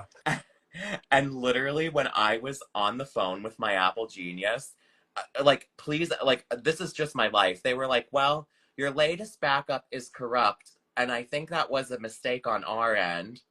And I was like, I was like, alrighty then. So yeah, I lost a whole dummy. The publisher was so understanding. They were like, oh my God, I am so sorry. Like, I was like, because I wrote to them, I'm like, I feel sick. Like, I was like, I have to go buy a new iPad, because that was the other thing too, was I didn't trust it anymore. I was like, is this thing gonna crash again? Like, am I gonna lose another dummy? So I was like, nope. And that's one of those things where, just like the big scanner, I went to Best Buy and I was like, listen, I'm like, give me the iPad that's the biggest, the bestest. It has all the things, whatever. Like, I will take it. Because like, when it comes to these projects, like, it's not worth the stress for me. I'd rather, and I'll tell you what, since I got that big, fancy, expensive iPad and I broke the bank on it, I haven't had any trouble. No, I put money in, and I'm under the assumption now that basically every like 5 years, I will upgrade that iPad, because it will make such a difference in the process. Mark, you got to get a scanner, my friend. I mean, I have, but no, I have access to a big old you got to get, okay, well, yeah, you got to one day treat yourself and get the big boy. It'll change your life. I mean, that's the thing, is like, I have access to these gigantic, huge, amazing printers at school and scanners and whatnot. So like, until so if I need to, I can just go in and use them, and there's no fight. But at a certain point, if I ever lose those, then yes, I will have to put money into those things. But I also get and this is the lovely thing for anybody that's out there. I get teacher discounts on stuff. Oh yeah. And so like the Adobe Suite, I get the Adobe Suite for free. Oh, good for you. Yeah, that was good for me. I didn't do anything. That's the school does it, but I get the whole suite. Like I get everything. Oh no, but still, that's important. I mean, genuinely good for you. Like that's so expensive these days, you know. Like so, and artists, we already don't have that much. So I'm really happy that you have that, and you don't have to pay for it. That's good. It makes a huge difference. Now, do I use it to the capacity that I should? Not necessarily, but it makes it. And every student that goes to the school gets it too. Yeah. And so it's one of those things where it's like no student can sit there and say, I don't have that program. Like, no, you do. No, you don't do. want to use it, and you may lose it when you graduate because of the cost. Yeah, but you got it. And you know what it is? Here's what I'll tell you. I think that I needed, because this was brought up. Someone did a poll on this, and they asked, oh my gosh, if it was you, I'm gonna laugh. They were like, do you think that you should learn Photoshop first before you learn like Procreate or any of the alternatives?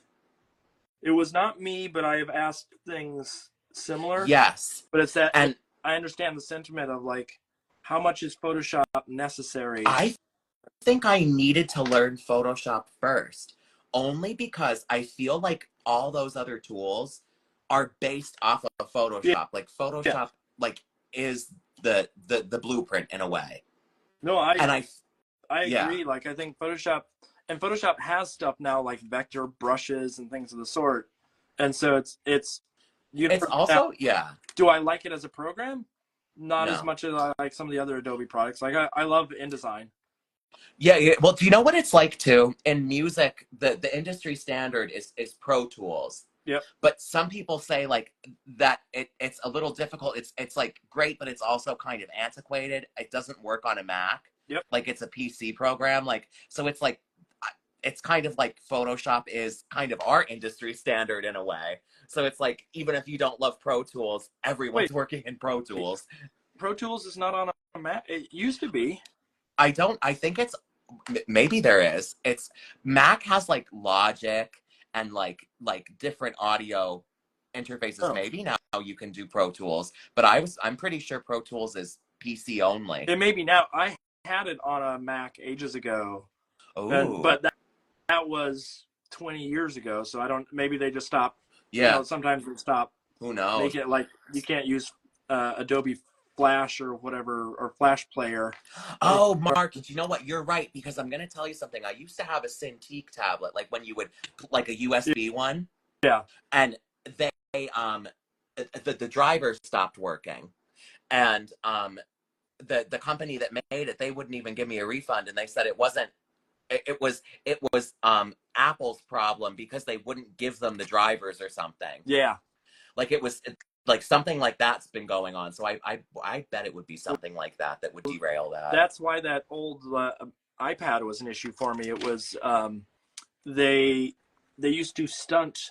Apple used to stunt the RAM that could be used for Procreate, and so when you would get it, had the power to work and put more layers on things, but the old versions of or the old chips that were in it, the A12s or whatever it was, they did not allot enough memory for Procreate to be able to do it. And so when they switched to the M chip, they allowed that to happen. And then all of a sudden you could have all these layers.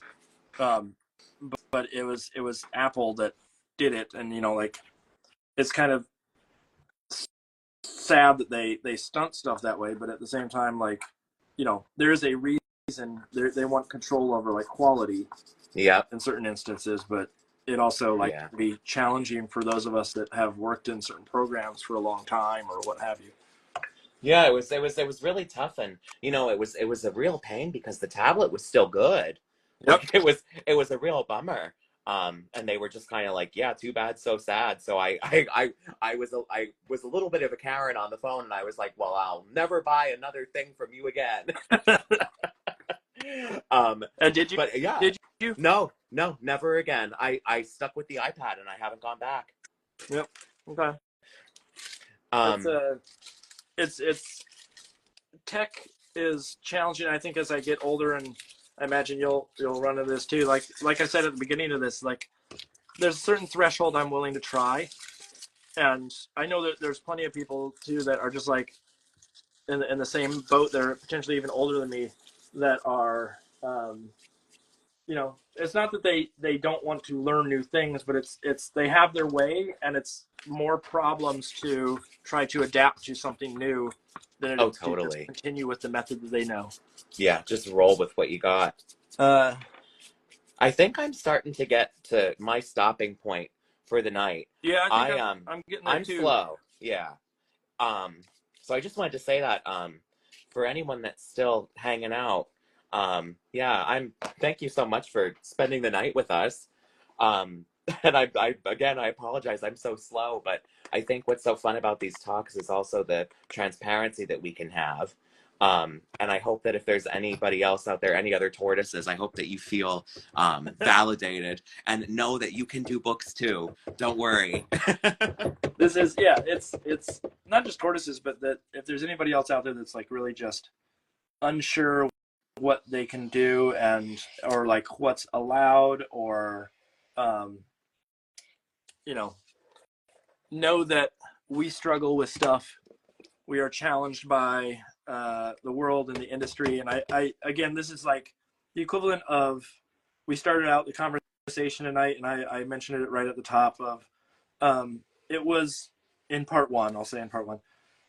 It's been a challenging week for a lot of people, and the goal in this is not necessarily to like always be fun and the most amazing show, but it turns out being that way most of the time. Yeah. And I'm not saying that, well, I really did something cool and everybody should be appreciative of the fact, but more so just like the talk is always rewarding, and the ability to sit down and converse with people from all walks of life and different locations, and you know, like the likelihood that you and I would meet in person on an everyday basis, slim to none at this point, because you live in the woods and I'm in a metropolis. I'm not in a metropolis, but that idea of like, you know, we'll meet at some point, but it's so much easier to get on here and just like converse and like share our lives and chat. And someone says they're a professional tortoise. Oh, I love that. Do you ever, Mark, get out to the society when they have the original art show?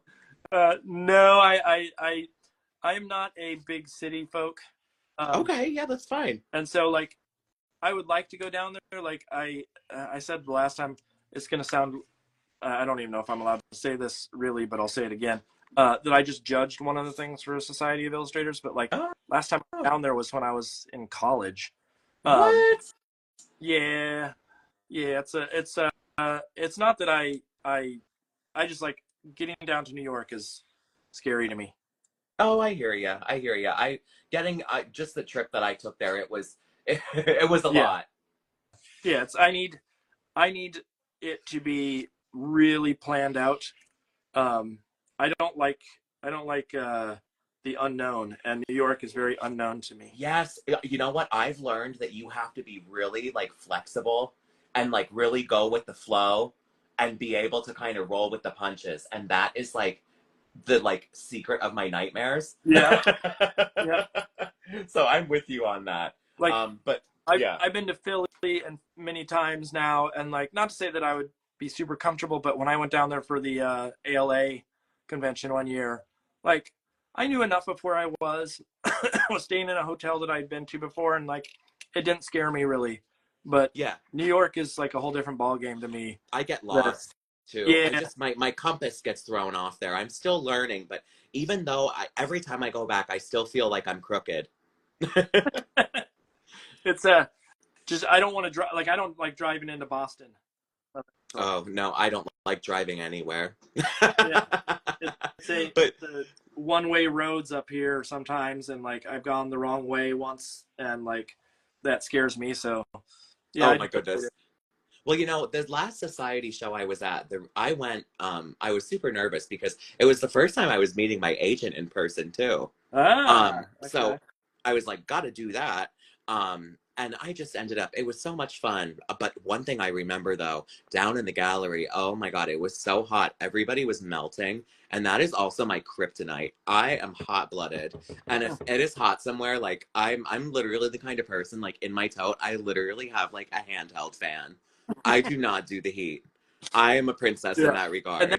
And that is not a big space. No. No, literally, and I'm telling you, Mark, everyone was like, sweat was like running down their faces, and they were like fanning themselves with whatever they could find, like papers. Everyone was trying to get water from the bar. It was hot. Yeah, I need to go at some point. I think if I'm going to go to something like that, I need to make it more than just the society trip. Like I need to go and Understood. spend like you have to go see Wicked with me. Sure, I'll do that. See Wicked, and then we can go to the society and get sweaty. Yeah, you'll. I don't know if I want to go see Wicked with you, because you'd come out and be like super finite on all the details, and I'd be like, yeah, it was cool, it was fun. And you'd be like, well, it wasn't as good as the 5th time I saw it. As the so fifth and so was this. But anyways, this has been lovely. I have thoroughly enjoyed our conversation. I thank you for joining us tonight. And again, for anybody that has not checked out your work or has not gotten out and gotten your books, go out and get them ASAP. What's the new one again? Name? Bright Lights and Summer Bright Nights. Lights. Actually, Summer Nights. if you guys hang out for 1 second, I'll pull out the cover quick. So this is one of the proofs, and it's a little dull, but we can see. It's a wonderful, here we go.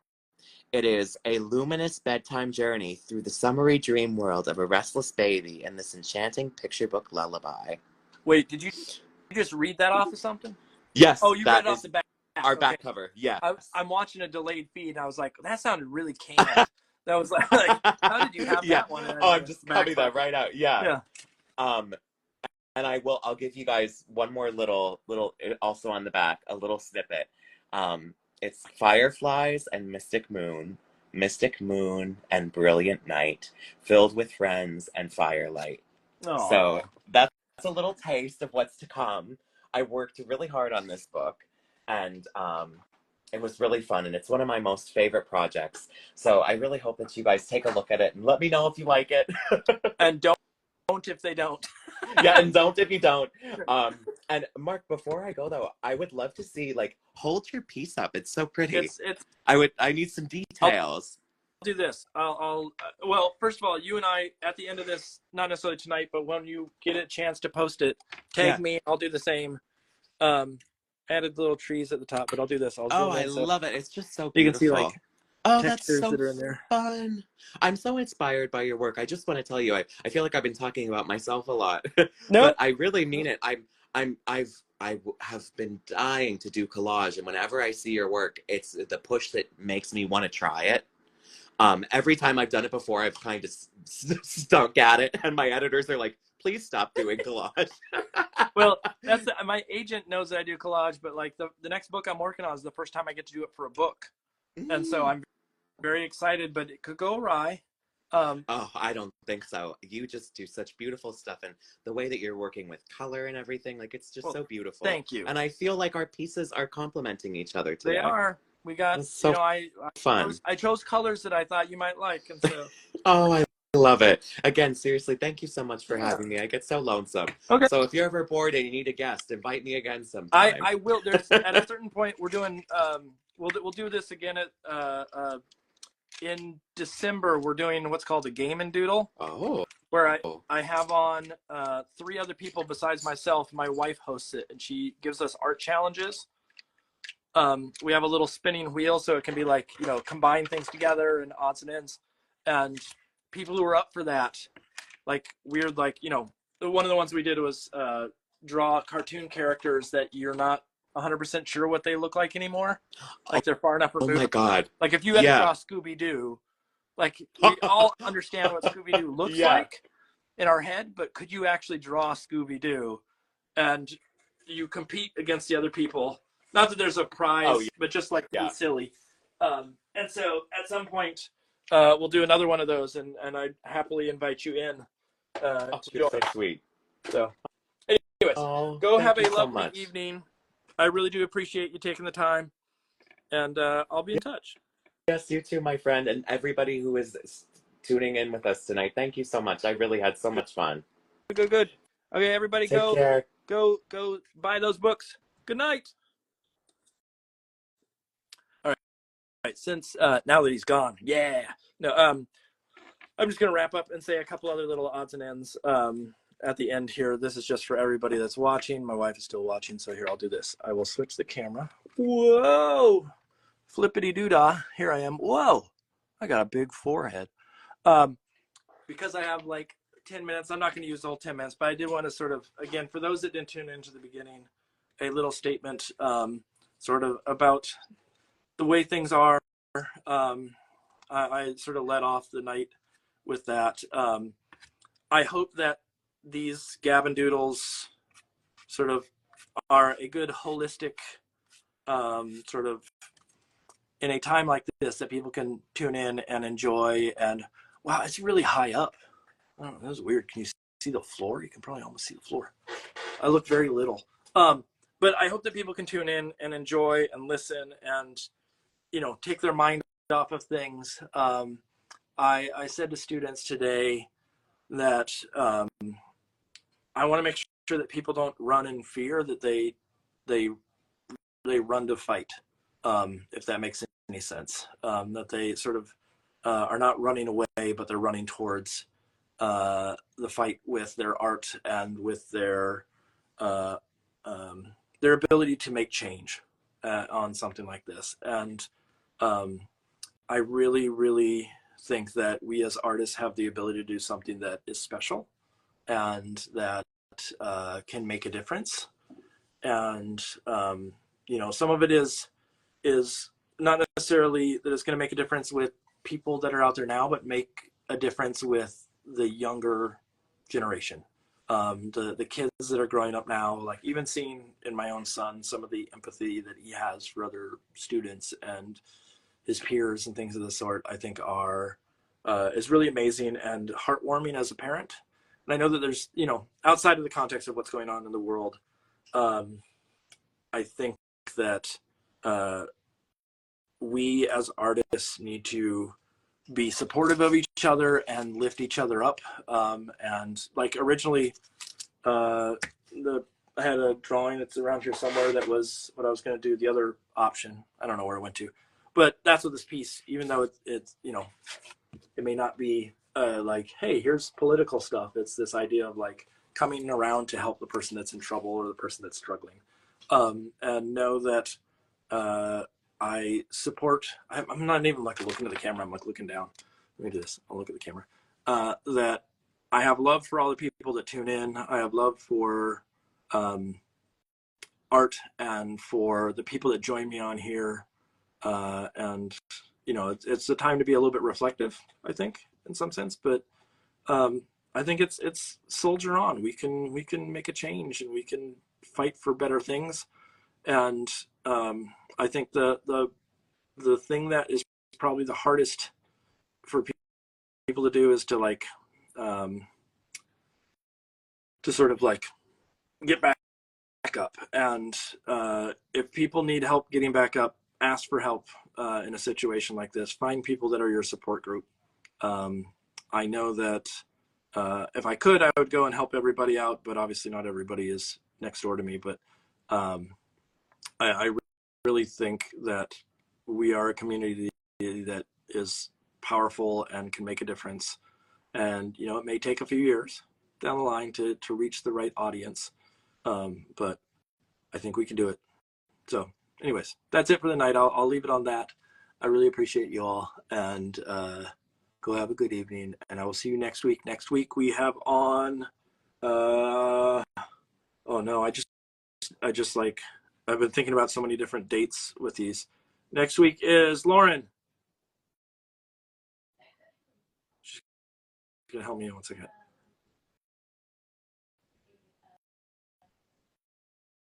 Oh man. Oh, Shamar Knight Justice, which is going to be a really interesting one too. Shamar is a elementary school principal, and so like his insight on sort of like kids will be really interesting, especially from the principal side. But The idea of people being librarians or having some sort of association with kids is one thing, but like a principal is a whole different ballgame. And to sort of hear his insight, especially with sort of like the influence on the youth, et cetera. So those that can, please tune into that one. He should be lovely to chat with. And we'll leave it at that. Go have a good weekend. Take your mind off it. Use some art as your therapy. Make stuff. Be cool. I'll catch you next week. As Bear Edwards.